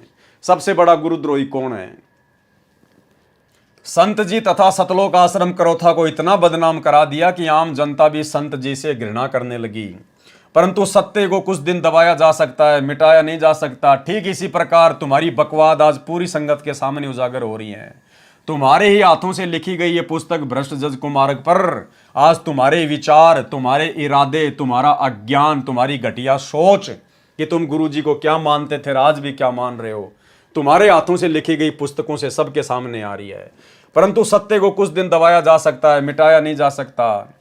आज 28 अक्टूबर 2014 तक भूपेंद्र सिंह हुड्डा जमीन से नीचे गड्ढे में गिरा है। राज रहित है। संत रामपाल जी तथा उनका सत्य ज्ञान आज शिखर में है। प्रतिमा 25,000 अनुयायी बन रहे हैं। झूठे मुकदमे झूठे ही होते हैं। भूपेंद्र सिंह हुड्डा तत्कालीन मुख्यमंत्री ने वकीलों से कहा कि जल्दी जल्दी सजा कर दो। बताओ, इनको यहां तक भी पता है कि संत रामपाल जी को जल्दी जल्दी सजा करने के लिए जजों पर दबाव किसने डाला? भूपेंद्र सिंह हुड्डा ने। और ऐसे व्यक्ति को इन्होंने 2019 में वोट डाल के अपना बाप बना लिया। तो सोचिए, ये आश्रम वाले आपके गुरुजी के साथ में हैं या आपके गुरुजी के विरुद्ध हैं? इसको कहते हैं कुसंगत। ये संगत में सबसे बड़ी गंदगी है सतलोक आश्रम और सतलोक आश्रम मैनेजमेंट हरियाणा वर्तमान वाले। झूठे मुकदमे झूठे ही होते हैं। भूपेंद्र सिंह हुड्डा तत्कालीन मुख्यमंत्री ने वकीलों से कहा कि जल्दी जल्दी सजा कर दो। उनके वरिष्ठ वकील श्री रण सिंह कादियान ने कोर्ट से निकलते समय अपने साथी वकील से कहा कि इस मुकदमे में धांस भी नहीं है, अर्थात कुछ भी नहीं है, ये मुकदमा बनता ही नहीं, ठीक से बनाना चाहिए था। इसके पश्चात श्री भूपेंद्र सिंह हुड्डा ने अपने मुख्यमंत्री पद का प्रभाव डालकर जजों को सजा करने की सुपारी देनी शुरू कर दी। जिस व्यक्ति ने आपके गुरुजी को सजा करवाने के लिए जजों को सुपारी देनी शुरू कर दी, कौन लिख रहा है? गुरुजी का परिवार लिख रहा है, आश्रम मैनेजमेंट लिख रहा है, मुख्य मुख्य सेवादार लिख रहे हैं अपने हाथों से। और उसी भूपेंद्र सिंह हुड्डा को, जिसने आपके गुरुजी को सजा करवाने के लिए जजों को सुपारी दी, उसी व्यक्ति की गोद में 2019 में इन्होंने संगत को बैठा दिया। 2019 के चुनाव में उसी कांग्रेस पार्टी के भूपेंद्र सिंह हुड्डा को जिताने के लिए गुरुजी के परिवार ने कमर तोड़ कोशिश की। अब आप खुद ही सोच लेना भाई और बहनों, आप जी सुसंगत में हो या फिर कुसंगत में हो। जिसकी अधिक जानकारी पत्र और पुस्तक सच बनाम झूठ तथा न्यायालय की गिरती गरिमा में लिख चुके हैं। 12 जुलाई 2014 में एक षड्यंत्र और रचा। अब सतलोक आश्रम मैनेजमेंट हरियाणा वाले कह रहे हैं, गुरुजी के बेटा बेटी भाई बंधु रिश्तेदार क्या कह रहे हैं कि जुलाई 2014 में इस भूपेंद्र सिंह हुड्डा ने संत रामपाल जी के खिलाफ एक और षड्यंत्र रचा। क्या? इसी क्रम में सेशन जज सुशील कुमार गुप्ता रोहतक कोर्ट को भी संत रामपाल दास जी को सजा करने की सुपारी देकर रोहतक कोर्ट में भेजा। यानी इसी भूपेंद्र सिंह हुड्डा ने संत रामपाल जी के मुकदमों में जल्दी से सजा करने की सुपारी देकर जज सुशील कुमार गुप्ता को रोहतक की कोर्ट में लगा दिया। इतना सब कुछ इन लोगों को पता है, गुरुजी के परिवार वालों को, और उसके बाद भी इन्होंने उसी भूपेंद्र सिंह हुड्डा को मुख्यमंत्री बनाने के लिए अपनी चप्पलें तोड़ दी। इन्होंने संगत का पैसा भी बर्बाद किया, संगत से वोट भी डलवाए, संगत से सपोर्ट भी करवाया। अरे कौन है असली गुरुद्रोही भाई और बहनों? कितनी बार लिख चुके हैं ये लोग, खुद अपने हाथों से लिख रहे हैं। अगर पवन दास लिखे, पवन दास बताए तो कोई यकीन नहीं करे। खुद गुरुजी का परिवार सतलोक आश्रम मैनेजमेंट हरियाणा अपने हाथों से लिख रहा है, और उसी व्यक्ति को, गुरुजी के सबसे बड़े शत्रु को, फिर 2019 में इन्होंने अपने सिर पर बैठा लिया। तो ये सतलोक आश्रम मैनेजमेंट हरियाणा कौन है? इसीलिए दास बार बार कहता है कि गुरुजी के बेटा बेटी भाई बंधु रिश्तेदार और गुरुजी का भाई और ये कोऑर्डिनेटर, ये काल की तरफ से धरती पर सीधे सीधे उसके विशेष एजेंट हैं। ये सतगुरु रामपाल जी भगवान की संगत को तहस नहस करने के लिए, उनको बदनाम करने के लिए काल ने भेजे। और तुम लोगों को नादानी में लगता है कि सतलोक आश्रम मैनेजमेंट हरियाणा तो ज्ञान प्रचार कर रहा है, सतलोक आश्रम मैनेजमेंट हरियाणा ने तो बहुत सारे आश्रम खोल दिए, रक्तदान दे दान करवा रहा है, पाठ करवा रहा है, जगह जगह आश्रम खोल रहा है। तुम सोच रहे कि भाई ये गुरुजी के खिलाफ कैसे है? अरे भाई, अगर कोई मंत्री जिसको 10 करोड़ रुपए मिलते हैं काम करवाने के लिए, अगर वो 10 के 10 करोड़ रुपए खा जाएगा तो जनता भड़क नहीं जाएगी, जनता समझ नहीं जाएगी, तो वो कुछ प्रतिशत तो लगाएगा विकास के कार्यों में, तभी तो खा पाएगा। तो इसी प्रकार भाई और बहनों, जैसे जब ईस्ट इंडिया कंपनी भारत में आई, जब अंग्रेजों का शासन था, उस समय भी चापलूस जनता बहुत होती थी, जो स्वतंत्रता सेनानियों का, जो कि अंग्रेजों की सच्चाई बताया करते थे, उन स्वतंत्र सेनानियों का विरोध करती थी, और अंग्रेज जो हमारे देश को लूट रहे थे उनको अच्छा बताया करती थी। और जब हम सत्सेवकों की तरह जगह जगह जाकर वो स्वतंत्रता सेनानी लोगों को जागरूक किया करते थे कि भाई ये अंग्रेज हमारे देश को लूट रहे हैं, ये कोई विकास नहीं कर रहे, तो वो क्या कहते थे चापलूस लोग पता है? कि क्यों मूर्ख बना रहे हो तुम? ये अंग्रेज देखो भारत में रेलवे लाइन बिछा रहे हैं, इन अंग्रेजों ने बड़े बड़े बंदरगाह बना दिए, इन अंग्रेजों ने बड़ी बड़ी डामर की पक्की सड़कें बना दी है, बड़े बड़े स्कूल बना रहे हैं, बड़े बड़े पानी के जहाज बना रहे हैं, इन्होंने देखो कितनी सेना हिंदुस्तान में लाके खड़ी कर दी, और तुम कह रहे हो कि अंग्रेज भारत देश का विकास नहीं कर रहे।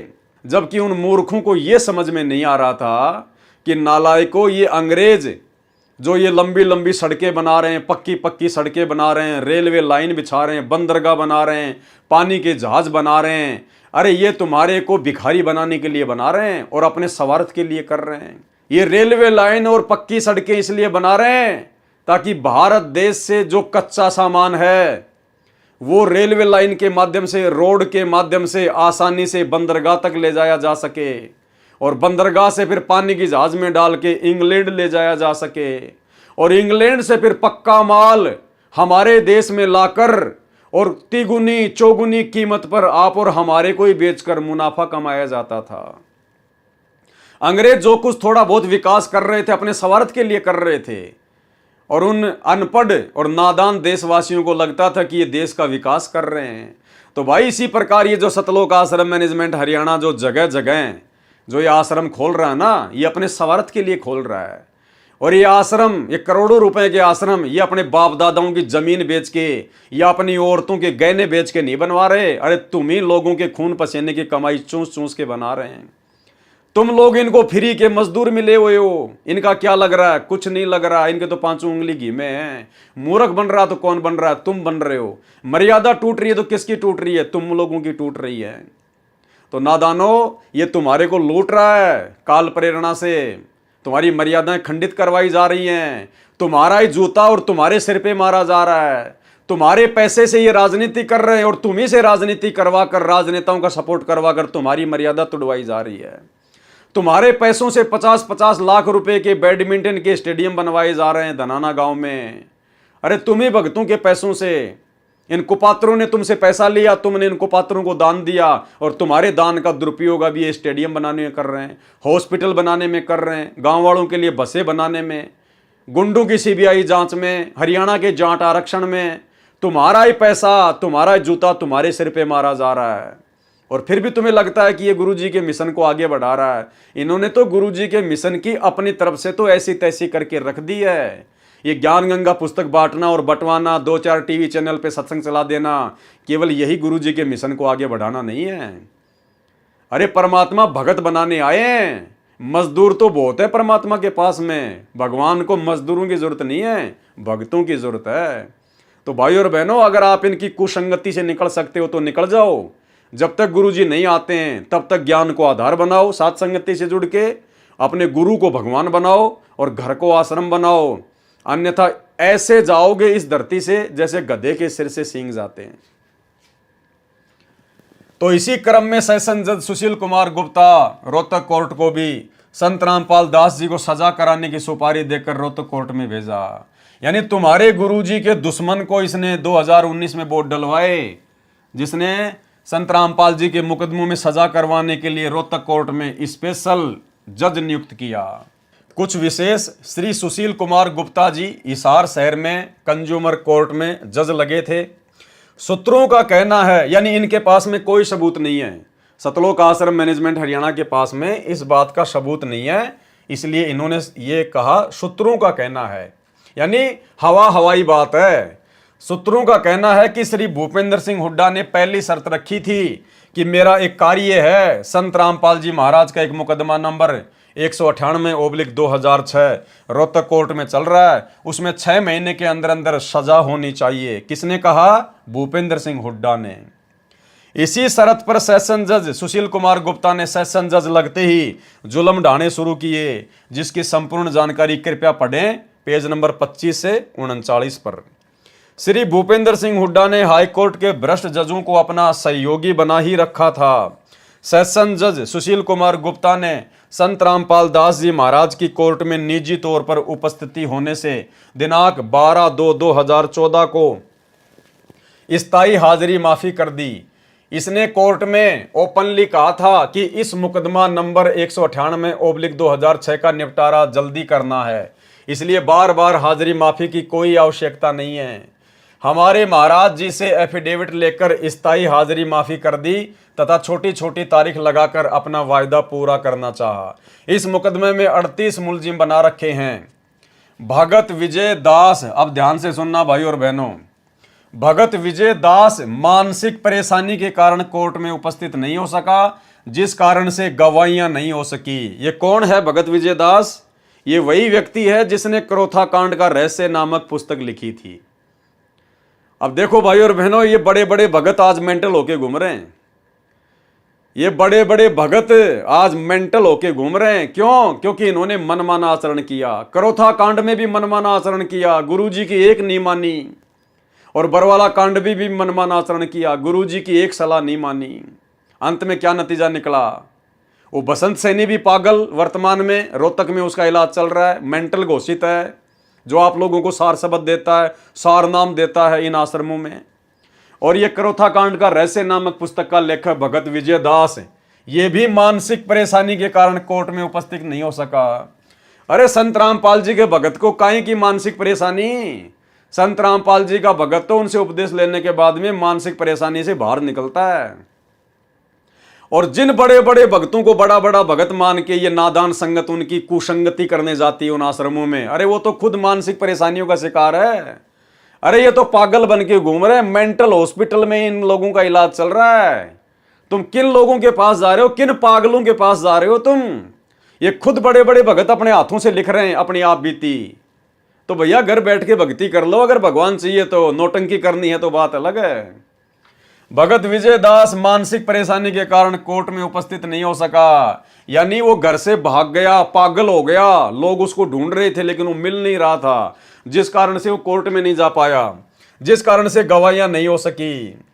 जज महोदय तो अपनी सुपारी पूरी करने के लिए कटिबद्ध थे, इसलिए विजय के 2 जमानतियों पर 1-1 लाख रुपए का जुर्माना कर दिया तथा संत रामपाल जी महाराज की स्थायी हाजिरी माफी कैंसिल करके सर्वे भक्तों को जो इस झूठे मुकदमे में मुलजिम बना रखे हैं तथा संत रामपाल दास जी महाराज को जेल में डालने तथा शीघ्र अतिशीघ्र गवाही कराकर 1-2 महीने में अर्थात अक्टूबर से पहले विधानसभा चुनाव से पहले सजा करके सुपारी पूरी करनी चाहिए। उसी समय 5/6/2014 को हाईकोर्ट का भ्रष्ट जज सतीश कुमार मित्तल रोहतक कोर्ट में चेकिंग के बहाने अपना भ्रष्टाचार का हिस्सा लेने गया हुआ था। अब भाइयों बहनों बताओ, इस बात का इन लोगों को क्या पता? कि वो दूसरा जज चेकिंग करने के बहाने दूसरे जज से रिश्वत लेने गया था, अपना हिस्सा लेने गया था। ये इस प्रकार की बेहुदी बातें जिनका कोई सबूत नहीं, कोई प्रमाण नहीं, इस प्रकार की बातें इस भ्रष्ट जज कुमारक नामक पुस्तक में लिख लिख कर इन्होंने जजों को खूब भड़काया है। सभी जजों को भड़काया इन्होंने, अच्छे से भड़काया, और भी भयंकर भयंकर कुशब्द उन जजों के लिए इन्होंने प्रयोग किए, जो आगे आप जी पढ़ेंगे। और इसी भ्रष्ट जज कुमारक पुस्तक के कारण इन जजों ने सख्ताई करी 2014 में कि संत रामपाल जी चाहे जमीन के बंकर में क्यों ना छुपा हो, पकड़ के लेके आओ। वे जज इतनी ज्यादा ईर्ष्या करने लग गए संत रामपाल जी से, सतलोक आश्रम मैनेजमेंट हरियाणा की मनमानियों के कारण, इन लोगों के मनमाने आचरण के कारण। रोहतक कोर्ट में चेकिंग के बहाने अपना भ्रष्टाचार का हिस्सा लेने गया हुआ था। 6/6/2014 को स्थायी हाजिरी माफी कैंसिल कर दी तथा 14/7/2014 को जेल भेजने का षड्यंत्र रचा, परंतु परमात्मा जिसका रक्षक है उसका कौन क्या बिगाड़ सकता है। अरे फिर तुम क्यों परेशान हो रहे हो? अगर संत रामपाल जी का कोई परमात्मा रक्षक है, क्योंकि ये संत रामपाल जी के बारे में कह रहे हैं कि परमात्मा जिसका रक्षक है उनको उसका कौन क्या बिगाड़ सकता है। अरे भैया, जब संत रामपाल जी का रक्षक परमात्मा है तो तुम्हारे पेट में दर्द क्यों हो रहा है?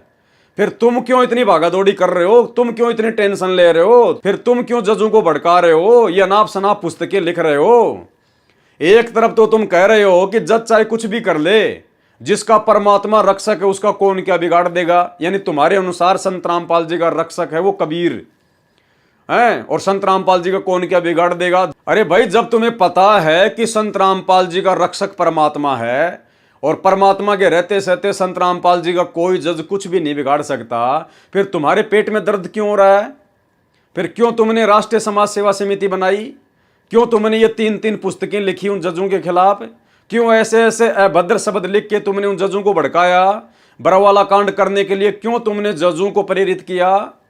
बैठ के अपनी भक्ति करते ना, क्यों नौटंकी कर रहे थे फिर तुम?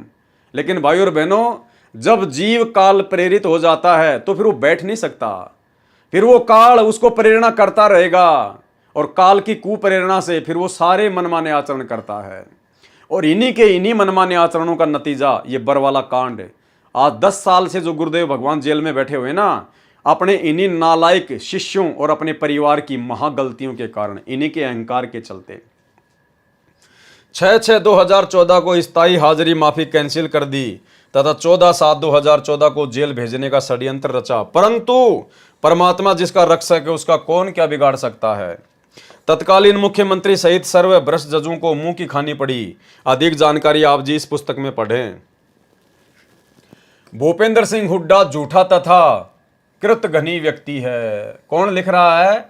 गुरुजी का परिवार, सतलोक आश्रम मैनेजमेंट हरियाणा वाले अपने खुद के हाथों से लिख रहे हैं कि भूपेंद्र सिंह हुड्डा झूठा तथा कृतघ्नी व्यक्ति है। फिर क्यों 2019 में उसी भूपेंद्र सिंह हुड्डा को अपना बाप बना लिया तुम लोगों ने? अरे उसी झूठे तथा कृतघ्नी व्यक्ति को तुमने क्यों वोट डलवाए? क्यों उसको मुख्यमंत्री बनाने का ठेका लिया, जो तुम्हारे गुरु का सबसे बड़ा दुश्मन है? तो भाई और बहनों, विचार कर लो, संत रामपाल जी के दुश्मन कौन है? सतलोक आश्रम मैनेजमेंट हरियाणा वाले, जो अपने गुरु जी के दुश्मन का सपोर्ट करते हैं।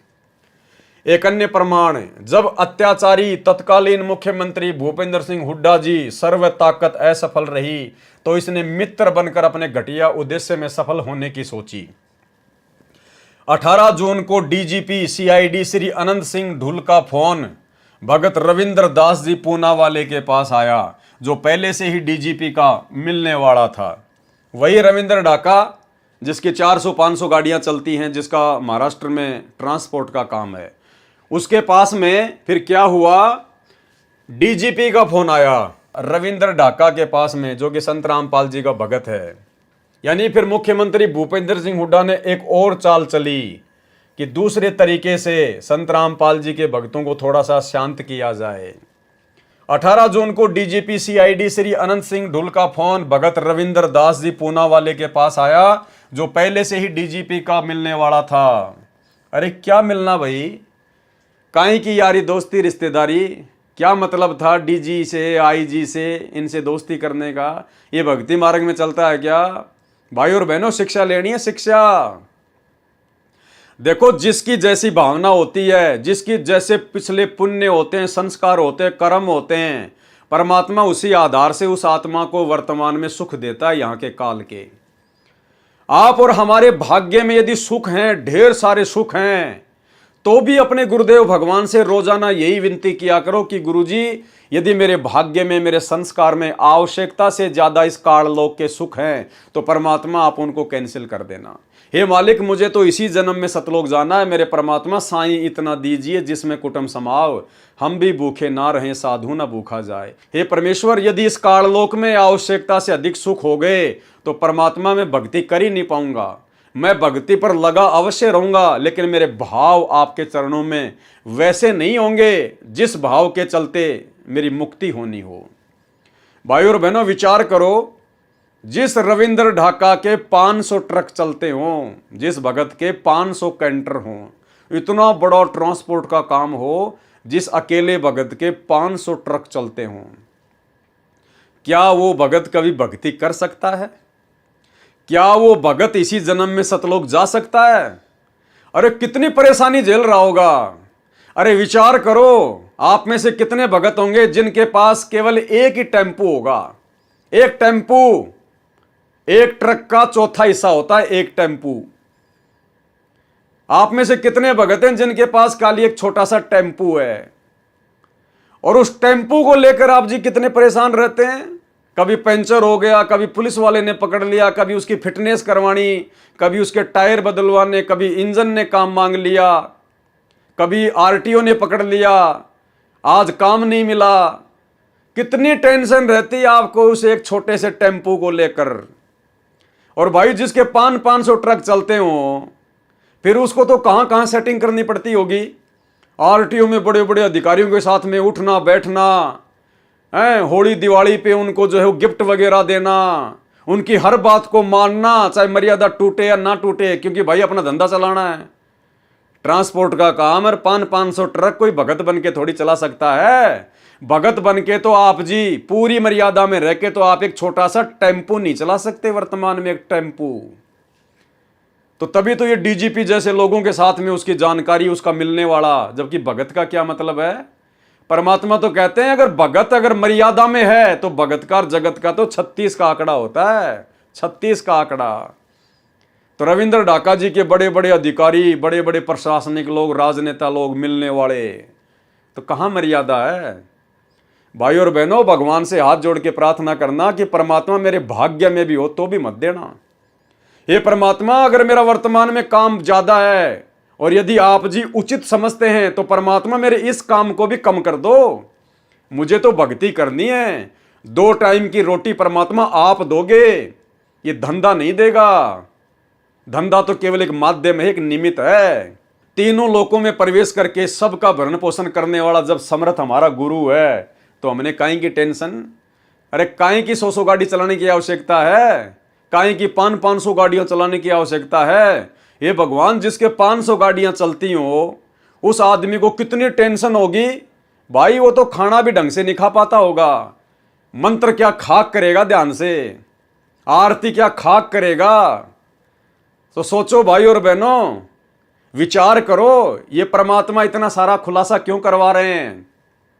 क्योंकि ये जितने भी बड़े बड़े भगत समझे जाते हैं ना, वो केवल इसीलिए इतना बड़ा भगत समझा जाता है कि उसके 500 गाड़ियां चलती हैं, पूना के महाराष्ट्र में बहुत बड़ा ट्रांसपोर्ट का कार्य करता है, और चाहे ज्ञान की छीट भी ना हो लेकिन भगत तो उसको बहुत बड़ा भगत समझ लेंगे, और वो जो कहेगा वो सबको मानना पड़ेगा कि ये बहुत बड़ा भगत है। केवल हमने पैसे और पद के हिसाब से बड़े बड़े भगत मान लिए, ज्ञान के आधार से हमने किसी को अच्छा भगत नहीं माना। तो भाई और बहनों, मालिक से हाथ जोड़ना कि परमात्मा दया करना, उतना ही देना परमात्मा कि आपकी भक्ति में कोई विघ्न ना पड़े। हे मालिक, मुझे जगत वालों से, कोई अधिकारी से, कोई प्रशासन वालों से किसी प्रकार का कोई संपर्क ना करना पड़े। परमात्मा, मेरा तो जिंदगी में उनसे कभी कोई काम भी ना पड़े मेरे मालिक। तो भाई और बहनों, विचार कर लेना, ये बहुत गहनता की बातें हैं।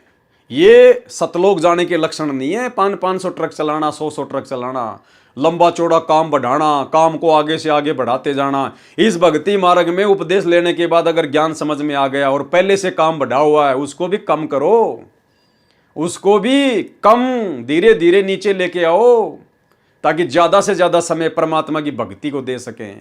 तो भाई और बहनों, हमने तो असली सुख सतलोक में प्राप्त करना है, और जब तक इस काल लोक के नकली सुखों को ठोकर नहीं मारेंगे, वो सतलोक का सुख कभी जिंदगी में नहीं मिलेगा। 18 जून को डीजीपी सीआईडी श्री अनंत सिंह ढुल का फोन भगत रविंद्र दास जी पूना वाले के पास आया, जो पहले से ही डीजीपी का मिलने वाला था। ढुल ने कहा कि मेरी मुख्यमंत्री जी से बात हुई है, वे कहते हैं कि हम आपके गुरुदेव जी पर बने सर्वे मुकदमे समाप्त करना चाहते हैं। भगत रविंद्र दास जी को भी इस झूठे मुकदमे में मुलजिम बना रखा है।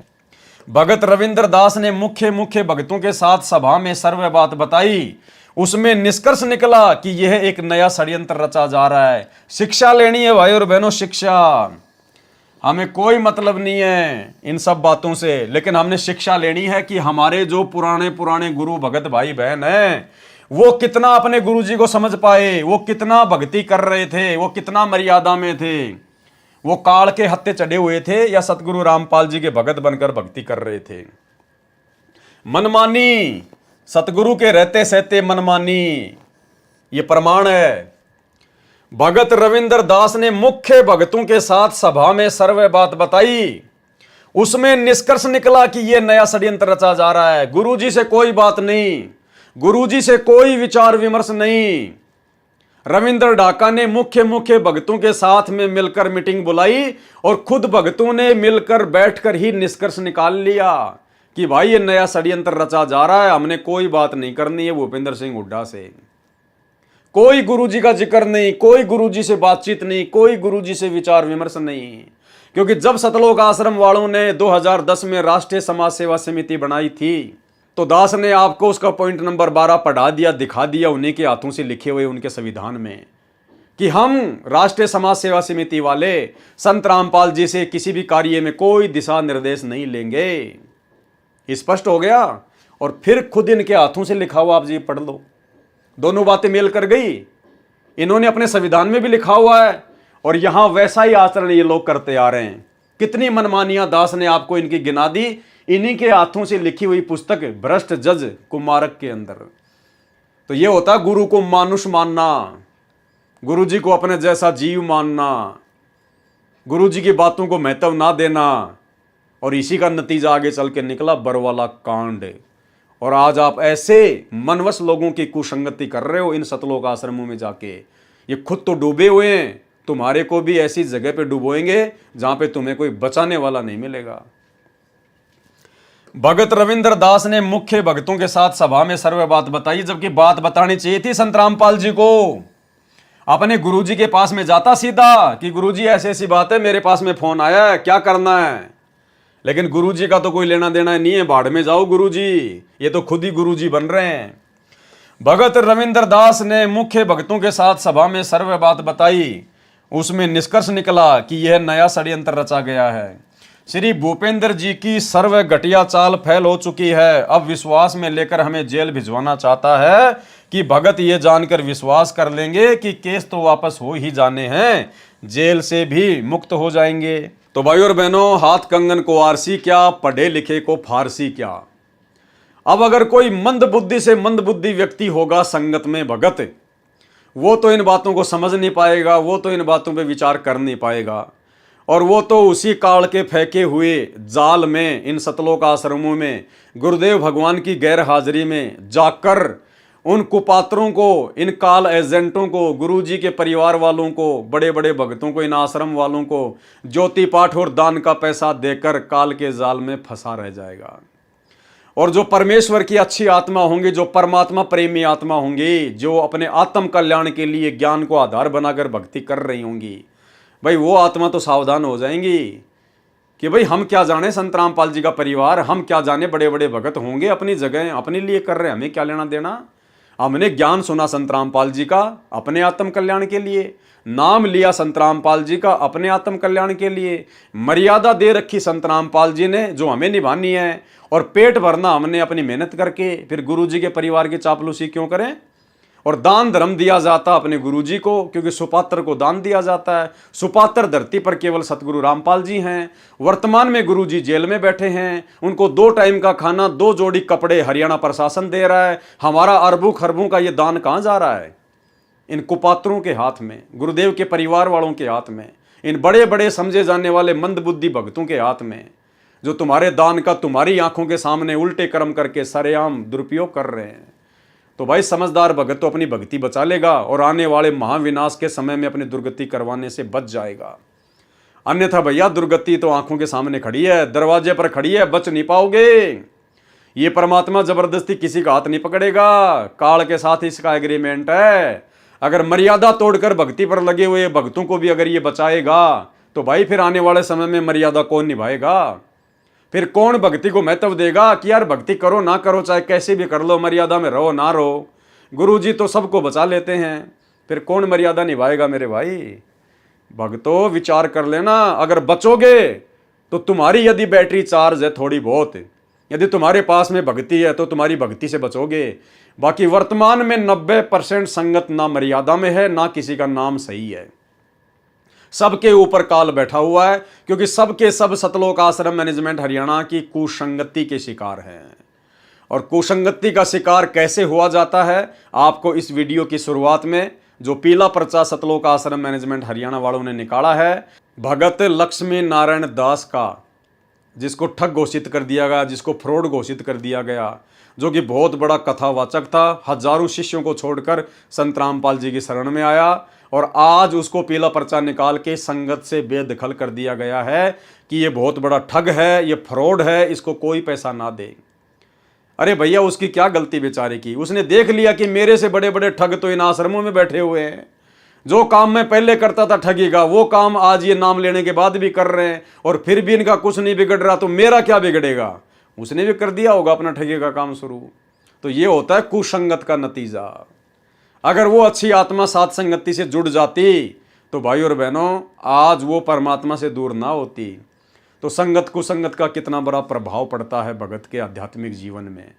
ये परमात्मा ने इतनी बड़ी बड़ी पुस्तकें, कबीर सागर का सरलार्थ, अन्य पुस्तकें जिनके ऊपर वीडियो बनाने की प्रेरणा दे रहे हैं। अब बताइए भाई और बहनों, ऐसे ऐसे गूढ़ रहस्य परमात्मा ने इन पुस्तकों में छुपा रखे हैं जो गुरुदेव ने सत्संगों में नहीं बताए। क्योंकि भाई और बहनों समय आने पर ही परमात्मा सारे खुलासे करवाता है। तो अब ये ठीक का समय चल रहा है, लास्ट का समय चल रहा है। 2028 लास्ट युग परिवर्तन का समय है। ये 2025 और 26 कितने भयंकर गुजरेंगे किसी को उम्मीद नहीं, किसी को आशा नहीं है। तो विचार कर लेना, भक्ति बचाएगी, मर्यादा बचाएगी। अगर कुसंगति से बाहर नहीं निकले, सात संगति से नहीं जुड़े, गुरुजी से अपने तमाम कुकर्मों की माफ़ी नहीं मांगी, जो कुकर्म तुमसे गुरुजी का परिवार इन आश्रमों में बुला बुला के, राजनीतियाँ करवा करवा के, तुम्हारे पैसे का दुरुपयोग करवा करवा के, अपने धार्मिक धंधे के लिए जो गलतियां करवा चुका है, जो कुकर्म करवा चुका है, समय रहते इन तमाम कुकर्मों की माफ़ी अपने गुरुदेव भगवान से मांग लो और सात संगति की वीडियो देखना शुरू कर दो अगर बचना चाहते हो तो भाई और बहनों, सृष्टि रचना के माध्यम से जो वीडियो बनाने की श्रृंखला जारी है, जिसमें आज हमारा ये 8वें नंबर का वीडियो था। आज के वीडियो में हम केवल इतना ही लेंगे और कल रात्रि 9 बजे गुरुदेव का आशीर्वाद रहा तो फिर एक नई वीडियो के साथ में आप जी के सामने आएंगे। और आगे इस पुस्तक में और क्या क्या मनमाना आचरण सतलोक आश्रम मैनेजमेंट हरियाणा का लिपिबद्ध है, उन्हीं के कर कमलों से लिखा हुआ आपको दिखाएंगे, आपको परिचित करवाएंगे, ताकि आप लोगों की हर प्रकार की भ्रमणा दिलो दिमाग से निकल जाए कि भक्ति करनी है तो अपने गुरुजी पर और अपने गुरुजी के ज्ञान पर विश्वास करना पड़ेगा। बाकी भक्तों के ऊपर, चाहे कोई गुरुजी का बेटा हो, चाहे बेटी हो, चाहे भाई बंधु रिश्तेदार हो, चाहे कोऑर्डिनेटर हो, चाहे किसी के 500 गाड़ियाँ क्यों ना चलती हों, हमने ब्लाइंड फेथ केवल अपने गुरुजी पे करना है, भक्तों पे नहीं करना। और कोई कितना ही बड़ा भगत हो, यदि वो हमें कोई आदेश देता है, कोई बात बताता है गुरुजी का नाम लेके, वो बात यदि हमारे गुरुजी के सत्संगों से मेल खाती है तो फिर हमारे ऊपर निर्णय लेगा कि हम माने या ना माने। मानने के लिए बाध्य नहीं है कि माननी पड़ेगी, नहीं, हमारे ऊपर निर्भर करेगा कि हम उसके बाद भी उस बात को फॉलो करें या ना करें। क्यों? क्योंकि 2014 बरवाला कांड के बाद ये हमारी परीक्षा चल रही है और परीक्षा भाई स्वयं ने देनी होती है, स्वयं ने, तभी हम सफल होंगे। और परमात्मा पल पल देख रहा है अंतर्यामी, कौन किस प्रकार से रिएक्ट कर रहा है भक्ति मार्ग पर। तो भाई और बहनों, आज के वीडियो में केवल इतना ही। कल परमात्मा के दया से फिर से हाजिर होंगे। तब तक के लिए गुरुदेव भगवान हम सबको इजाज़त दे, आशीर्वाद दे। बंदी छोड़ सतगुरु रामपाल जी भगवान की जय हो।